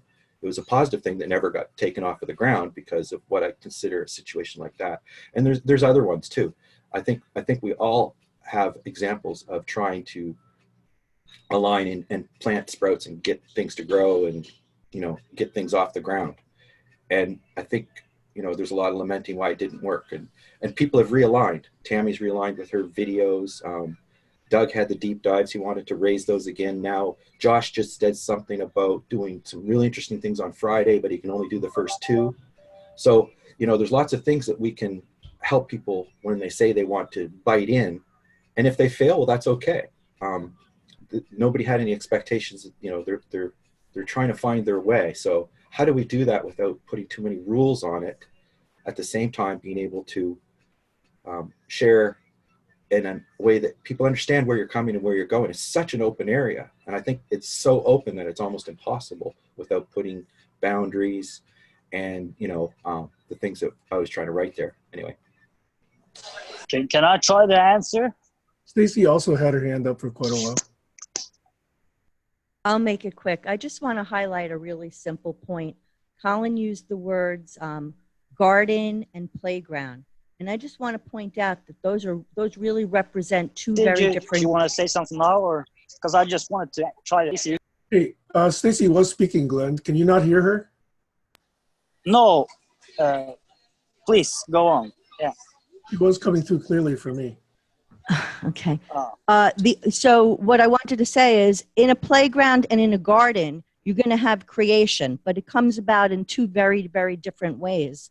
And I think that the style of the person that wants to go in the playground and see what emerges naturally in order to create is different than when you know you're going into a garden. When you're going into a garden, before you get to the garden, you've probably already decided what you're going to be planting. And I don't know if this makes sense as to why I think it's important, but if you have somebody who is looking to create in a way that they want to see what emerges and then shift according to the people around them or the projects that's going on. And then you have someone else who has that garden mentality of they were coming in to plant this. The two are not going to work that well together. That's all I had to say. As you get farther down the road, I find that's what I mean. You work well at the first, and then people, no, that's not what I thought. So it's very careful. I hate to cut you off, Colin, but Glenn was giving way for Stacy, and so I was noting that Glenn wanted to speak. Yeah. It's obviously we're sliding across vast themes as usual. So I wanted to try to take it a little back to the challenge posed by Sam, and I believe it's a part of what Colin shared. Like Colin, you said that one of the things that we haven't been so good at yet is harvesting the material from the conversations. So that's something that I believe everyone who's attended today on many occasions have expressed that they would like to see what happens in the verbal meetings put over into something, a written record of some kind that can be accessible for later. Joshua has also made this point. So we have here identified a common interest. And I mean a common interest for the people in this room. We are all interested in finding a way to generate a written record based on the spoken conversations, which is a good one. So then Sam asks the question, how can we co-create this written record instead of only one person having their maps? It's useful for them. You have your notes, useful for you. Is there a way that we can co-create the notes? So I wanted to share an idea, and I would love to hear any feedback. First of all, if you understand the idea. If you do, I'm interested in actually doing this if someone wants to do it. And the idea is very simple. One person writes down something based on the conversation which they consider personally to be very interesting and to touch some of the essence of what that was about in their words. They then share it. That's part 2. Next part, any person who can see that share, they don't edit it, but instead they create their own copy. So they can copy everything the first person wrote, and they can change anything they want, and then they create another version. And that other version is a result of the first person's thoughts and their own thoughts in working with that. They then create a second document. There now exists 2 documents. Now the same thing can happen again. It could be the first person, or it could be a third person, who now looks at any of these documents, maybe both of them, and they create a third document, which in their view, their own view, is very interesting.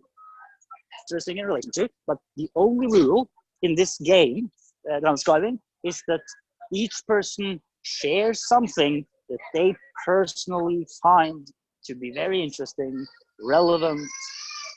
Do your best. It's a version of the do your best idea from Sam's Community of Impact.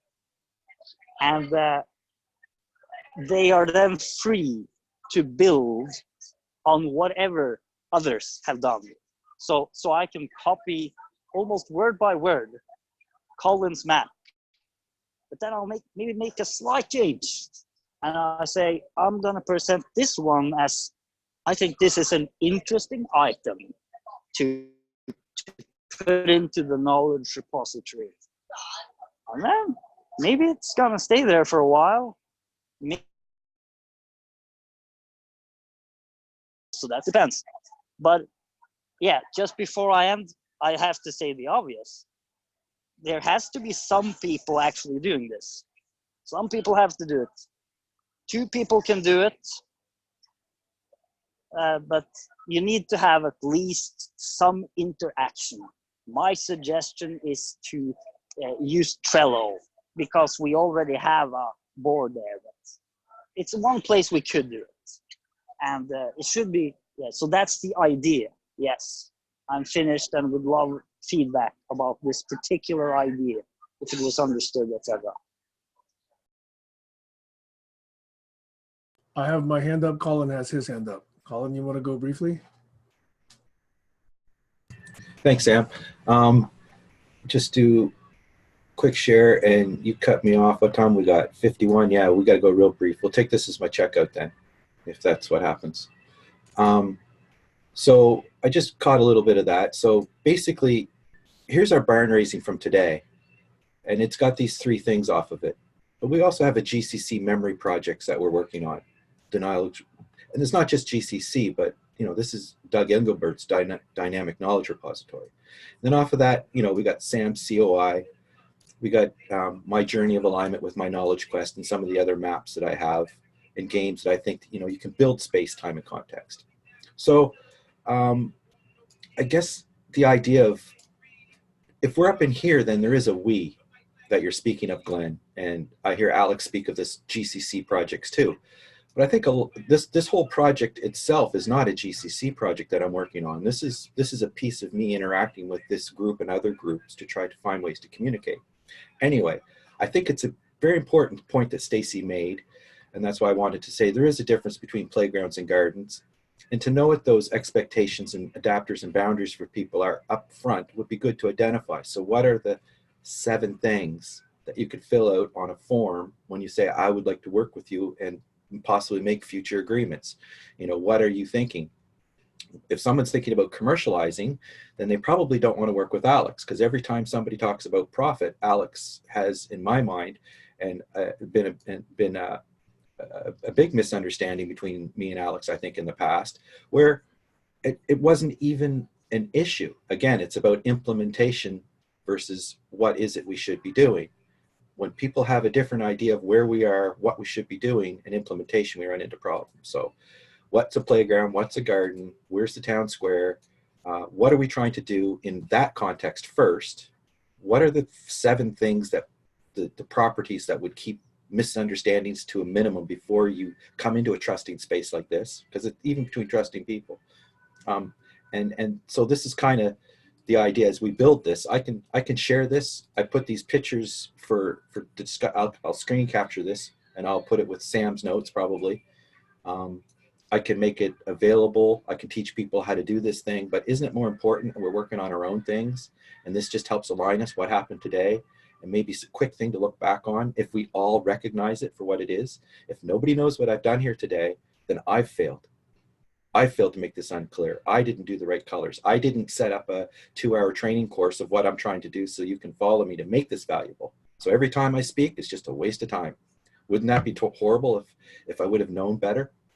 That, to make this succeed, there's a missing piece, and that's that people have to follow what I'm doing.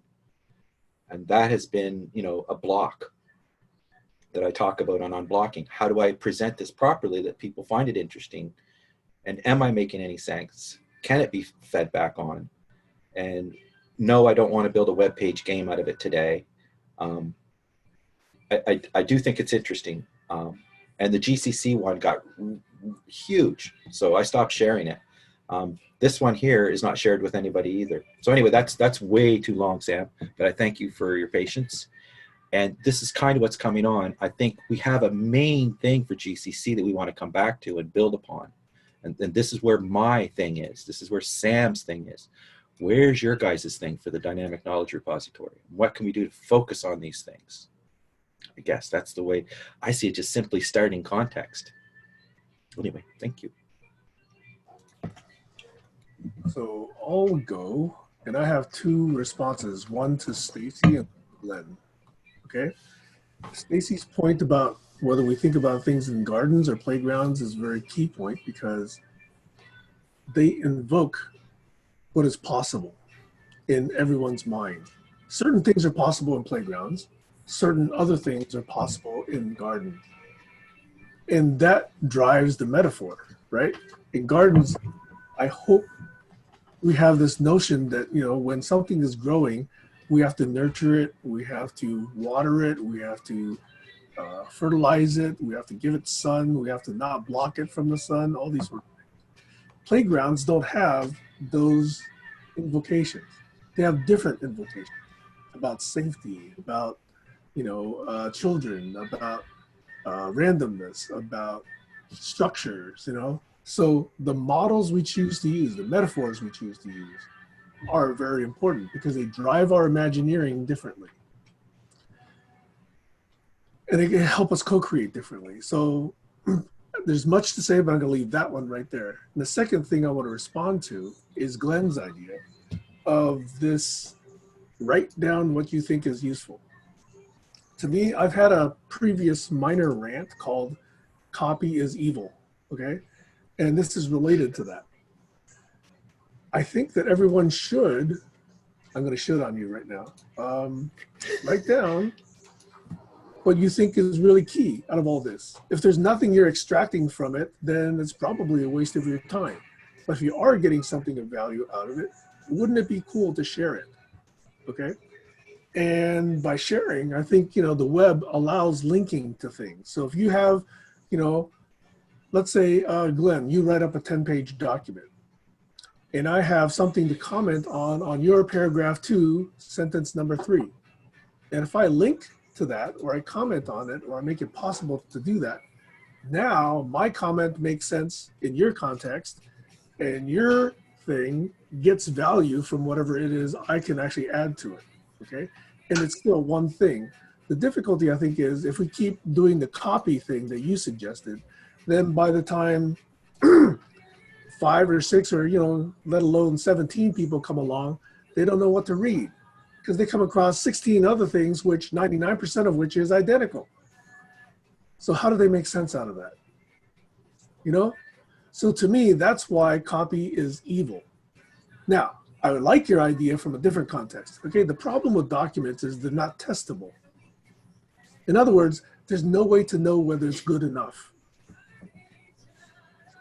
By testing, it means, does it pass a certain criteria? That's why rather than documents, I like the word model. I like the notion of modeling, and I like the word simulation. If you can actually take a model and simulate it, in other words, put it into reality, or at least some test data, and see what it does. Because then you can say, oh, it predicted XYZ, or it predicted ABC 58% of the time.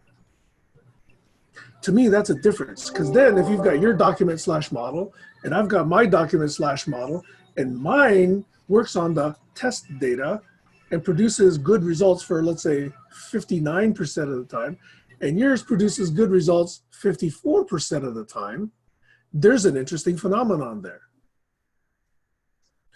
Maybe that says to Stacy, maybe she wants to start from my model, or she says, oh, well, Glenn's would actually operate at 67% if Glenn's did blah, blah, blah, and she adds something to Glenn's model. That, to me, is the idea behind this thing I call global sim. To me, documents are flat. They're dead. But models, especially executable models, AKA simulations, they're testable. And you could say, oh, this test data doesn't reflect reality, so you may improve the test data.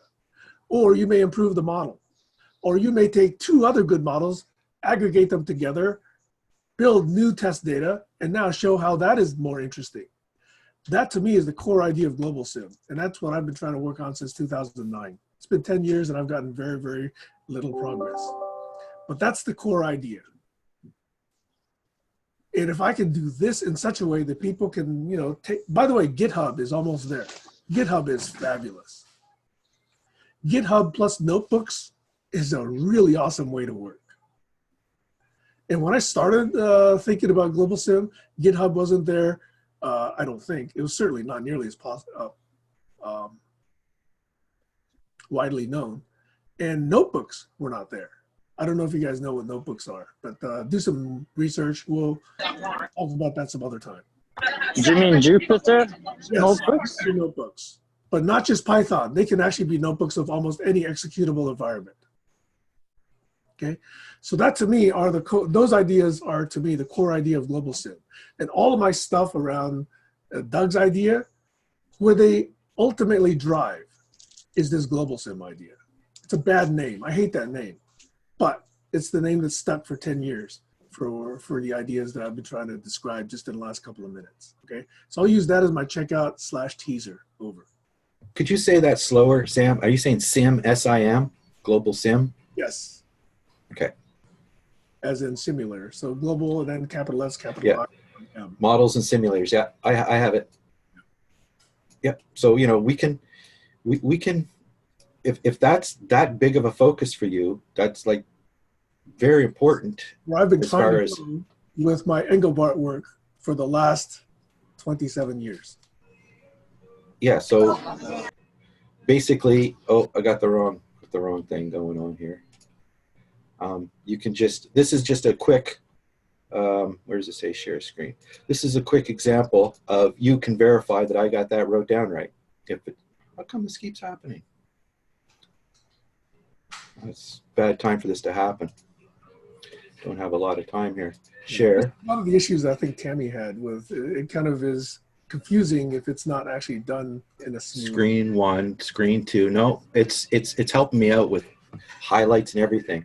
Oh, I know what's going on. Anyway, I have a preview. I'm sorry. I'm sorry. Yeah, basically there's your Global Sim there. So if these are the main things that we want to work on, it would be best to give them the 80-20 profiling that they deserve. And so I don't know, when I interact with you and I'm going to explain you and think about, you know, what you're doing, I'm going to take these to a forefront of other conversations we've had. I'm hoping that you'll understand that mine is in this realm, right? So, you know, we can play that. And with other people, it's just semantics, because this thing is a model of understanding in the very beginning steps. That's why I think it's so well misunderstood. It's not the answer. It's not the best way to represent. Right. So for example, let me just violate one of the rules of checkouts, okay, and respond to that. Go ahead. Yeah, if yeah. it's truly a model, okay, there would be a test. Yeah. The test data might be J random population of 5 people. The test might be take those 5 people, run them through your model, and see if there is quote unquote a good understanding of GCC that they end up with having gone through your model. Right. Well, that I did get that opportunity with a couple people. It did work, but it's a thing where I would want it validated before I did it publicly. So I'll do it privately with people. That's one thing. Validation. No, but as you're saying, I think I'm working at a different level where the success is if we're going in the right direction, not and if you understand what's written and you've taken part in what's there, or else it's just again my playground and I'm playing ball by myself. Violated the rule. Apologize for violating the rule. I'll shut up now. Yeah, there's much more to say about that. But, Sam, I didn't quite understand what you meant by testing, or how can you, for example, test if a document is interesting? Because that was my idea. It's to create interesting material, which, I mean, almost like a work of art. Yeah. So, Glenn, sorry. Okay, I introduced this notion at the tail end of this conversation. I don't want to drag it out here, but I'll do a 20-second response to that. Okay, documents are wonderful. They're inspiring. They're works of art, especially when you actually recap conversations. Okay, I have no beef with documents. What I'm trying to say is models are a different animal in that you can actually run them and test them. And so you can actually, in a sense, measure their performance in some way, whatever way you choose, okay? I'm not predefining what that is. there's a different notion. Documents, most people don't think in terms of documents being testable. This is back to Stacy's idea about what model do you use. If you use a document model, we're not talking about testing a document really.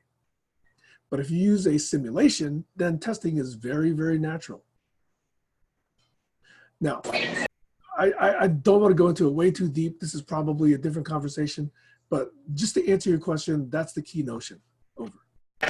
Yeah, I think I get it now. So, for example, a model related to what I mentioned would be the procedure. It would be like the procedure itself. Let's say one person writes a document, the other creates another version, the third creates a third version. So that's a model, the procedure itself, right? That's While the document, perhaps. And in fact, that's how I view how-tos. How-tos is a model. Okay. Yeah, that makes sense. I think there's different definitions of different models. Another one I like to use is prototype. So, another one is, the mind map is a model of trying to understand a topic if you do it well. And anyway, what models is important. Into a model, if we can, in some sense, talk about how it executes. How does it run? Well, there's some different ideas, and I think I don't want to get into it now, but yeah, do that at a different time, okay? Yeah. But I think those are good questions. We've gone on this tributary. Okay, Alex, you want to go? Yeah, we'll make this my check out. The fact that a document can have AI connected to it and be linked, hyperlinked to other documents, running in it with a program behind it, is scary, because the AI can create its own documents. And how will the AI feel when you criticize one of its documents if you have an opinion different from its opinion? So we understand the AI can't have an opinion. It's only a machine. So we've got to develop our morals and codes of conduct before we let it loose. Because if it hasn't got human ingenuity to keep it reined in, it'll get out of control. Over. Thanks, Alex. Stacy, you've been very patient. I'll check out, but I also want to clear up a misunderstanding that I hope will illustrate what we're talking about, because I guess what I'm really interested in is models. And Colin brought up the newsletter, and I think there was a misunderstanding there, because the idea of the digital periodical for me was not that my passion was to create a newsletter, but I saw that that was something that people had expressed they wanted to happen. I saw that as an opportunity to try and test out what I would like to try to do, which is to create a third model, not the garden, not the playground, but a hybrid. And so it was very important to me that I be given that 1 week space of time, not because I wanted to control the project, but because I wanted to control the model I was trying to create. And I don't think that, Colin necessarily recognized that. And so the same way that he knows his maps are not to be changed, that's his work. No. In that instance, I was looking at the initializing of the project as my work. So again, I just wanted to clear that up. And by the way, I agree, but I would also still say the opportunity is still there. If you'd like to actually take issue number 1 and run it, it's still there. Colin, same invitation's open to you. Yeah, well, I asked you don't need to not to take this on. No, well, I think it's important. I think it's important for clarity, because you're just getting one interpretation. There's some misunderstanding that can actually be addressed here. I did ask. I think I was late to the meeting, and I think Stacy had already made an agreement with Sam to do the first one. So I came in with a different model as well, that it would be one of these group memory projects, not something that Stacy's going to use as a prototype to do a springboard off of for another thing.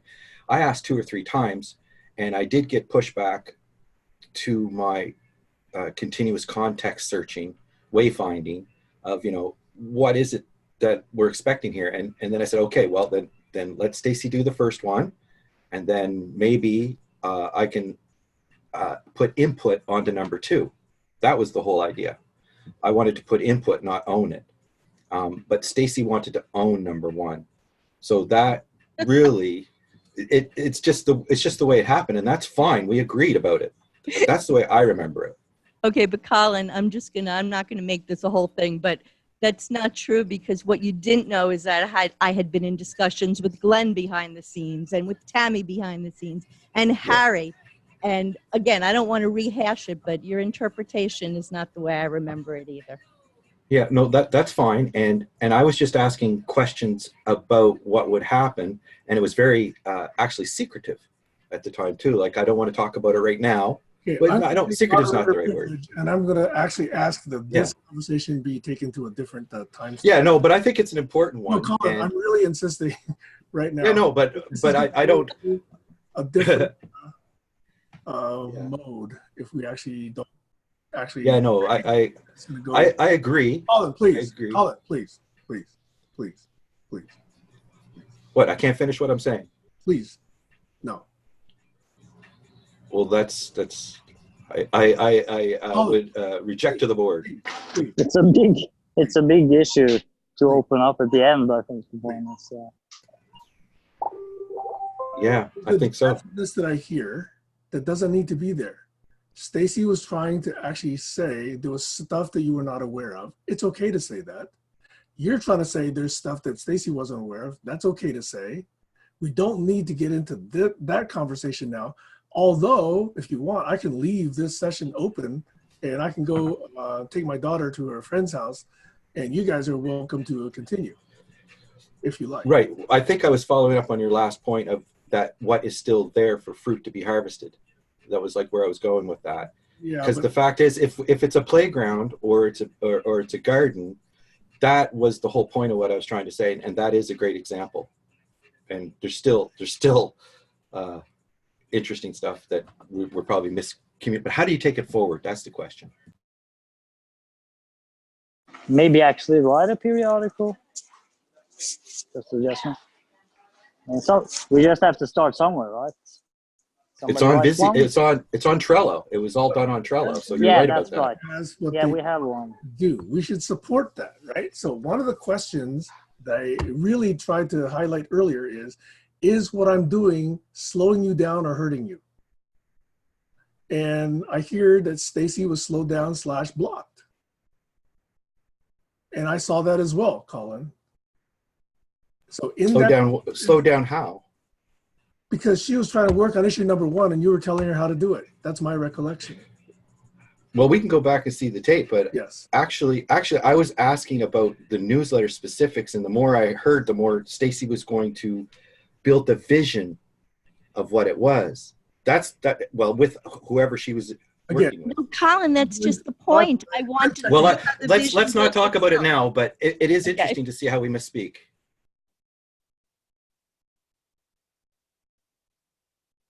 Yeah, well, I remember you talk about many things, but I mean, we did, begin writing something on Trello, so that's interesting too. That there is a lot of material in the first Trello board, which in itself is perhaps the first newsletter. I mean, maybe we could say that. That's the first periodical. It was written. It's in Trello now. One way of looking at it. I would love to sort of build on it at some point. Yeah, I'm sorry. I forgot to say one thing having nothing to do with any of this. Eric Rangel had sent me a message during this call, and he just wanted me to let everybody know that he's not online anymore, but if anybody wants to speak with him, to reach out to him. So I just wanted to get that out there, and I will see you all next time. Bye-bye. Bye-bye. Sam must be off with the doggies. Has Sam? Okay, yeah, he's left, has he? Yeah. So, yeah, I think I'll have to hang up as well. But yeah, I think I'll just finish just saying that if anyone's interested in sort of building on the material that's already in Trello, I think that might be a good place that they could kick off to sort of have a testable model.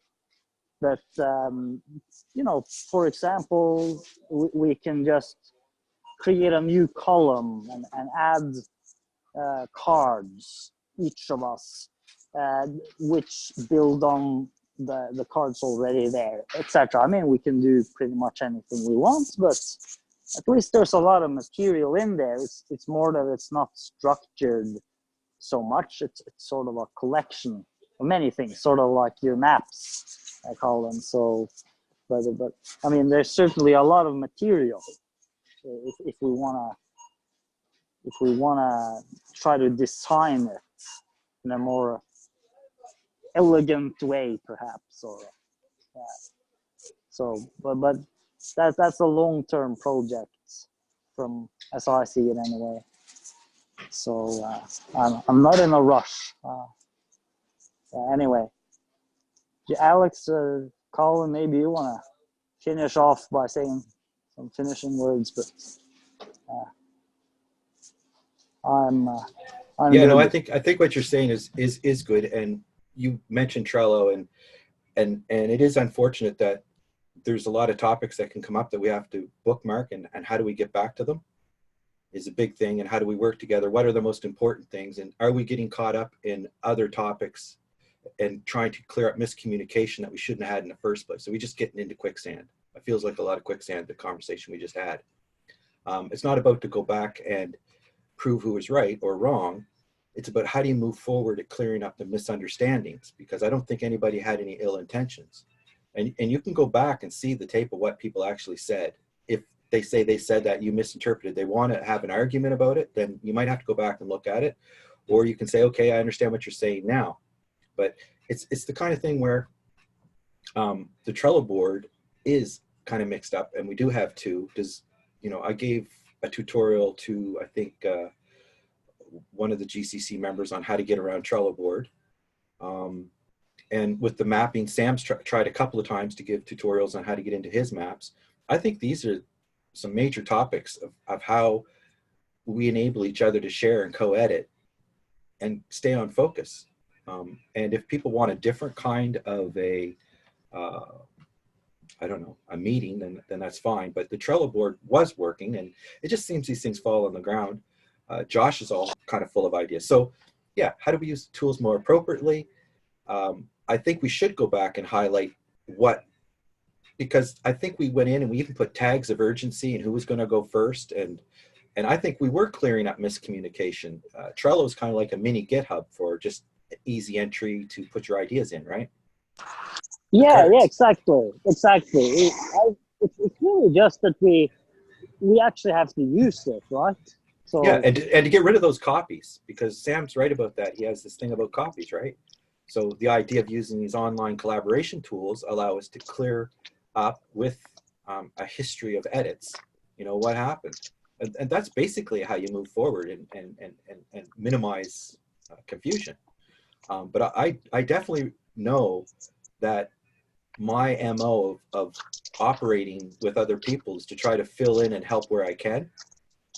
And I typically don't want to be the leader. And so it was interesting. I think us building a newsletter, I think we had talked a bunch about that. And I remember you and I that day were talking about it together. So how does that get recorded and put in with what Stacy was saying and what Sam understands? Because I do remember one of the last things was, I think Stacy said that I did make it difficult for her to do it. And that was never my intention. So however my message was put out there, it was to assist, not to do what Sam's talking about in this particular meeting. He was talking about, are you disagreeing with somebody in a way that you're getting in their way, or are you trying to assist them? And I asked to assist, and I was told, no, we don't need your assistance. So if that's just me and Harry and Tammy and all these people in the background had something going on, then that's a different reality than I was aware of. But I thought it was just a simple conversation with us at the barn raising, you, me, Alex, I think Joshua, can't remember who was all there. So yeah, I don't know. I was late to the meeting, so anyway, these are the essences, I think. Anyway, we don't want to keep this going. I'm sorry. Yeah, I think she had a specific idea, but But I mean, Definitely. if anyone has a specific idea, I mean, I think you should just try it. Like, for example, I would still be very interested in if we have a special session where you go through the maps, if you feel like going through some maps, or perhaps if Sam wants to deep dive into the global sim idea, something like that. Because if one person in the room thinks it's really interesting for them, then it's interesting for me. And I think it's like that for you too, Colin, because you said, in a way, you sort of lead from behind or like stay in the background or the mapper with that kind of a role. It sort of isn't a problem, right? As long as somebody shares something they're really passionate about. Well, I think the idea is the maps are just a way for me to follow the information that's coming, vast flows of information on different things, Yeah. especially when I came to the group to try to understand what's going on. But since then, I've been trying to highlight in a Visio kind of way, I guess you could say, but more on a canvas than on cards. Making my cards, I can move them and put them in sub cards. It's all the same stuff. Like, I think when you get to the essence of what my maps are, they're more developed as an infographic or a document, more ordered like workflowing. So I like anyway, canvas. Yeah, this is a canvas. That's a good word. Well, it is a canvas. Like, if you look here, here's the barn raising one here, right? And if you go here, you can see the Trello for barn raising right there. So if we go there, here it is, right? Yeah. So if we search for newsletter. Like, for example, one thing we could do, for example, there's just an idea, is that we have a session where you go through the maps, and if we have some specific suggestions for things we would like to put into the maps, then we could do that live during the call. This could also be done in workflowy, and that would be one way we could co-create a document together, just during the call. So we just have to, decide that, yeah, this Saturday we want to try that, and just we've done that before actually, and that can be pretty interesting to just co-create a document during a live conversation. So How do I unshare this? I mean, yeah, we could do that anytime, of course. I guess I wasn't sharing. No, Sorry. you weren't screen sharing. Sorry, do you want I'm sorry. Yeah, no, I popped right into the Trello board and I searched for barn raising, and this was the barn raising topic here. Yeah. Newsletter number 1, Stacy commit to spearhead producing newsletter. Like, this is just like my maps. If this isn't verified, that's the whole point, right? A number of people want to contribute the format, which is unknown. Tammy, Harry, Joshua, Glenn, Colin, Sam, right? So, but Stacy had an idea, and she even said it today, of, taking part playground and part garden and do a third thing. And it was all about the model. So we come so close at the beginning of getting something off the ground. And then we have, I think, difficulty following up and refining what it is. I actually think that's true. I think that's the real difficulty. I don't think it's really about that we wanted different things, or it's really just to have the discipline of following through. Maybe a little bit of perseverance. There's Stacy right there. She says, I'm taking control of week 1 for leading the creation of our digital periodical. Like, that's all I said. And I guess I was told no. Like, so we just got to keep the information, and it's entirely possible to begin a process like that. And then we can take a break, even, as long as we want, and come back to it. And then later, maybe we want to continue, for example. We had a couple of conversations a year ago, I think, about how I saw that we could do some things together with me doing little screen captures of maps and you expanding on what the topic was. We've been talking about that for quite a while. And and I think for newsletter 1, if I remember, I wanted to do something with just an article on Michael Jwasowitz, another one on Diane Kolick, and a few others. So, these were all planned for number 2. Right. Yeah. I could have done it, but I wanted to do it together. So I think it's still a worthwhile project, as well as going back and looking at what happened with some of our discipline difficulties. Esteban, misunderstandings, and what tools we could use to avoid that in the future, if at all. Yeah, that could be it too. Yeah. Yeah. All right, well, guys. I probably can get some sleep. Okay. Good night there, Alex, and thanks, Colin. I'm also logging thanks, off. Alex. Everybody, Take wonderful. care.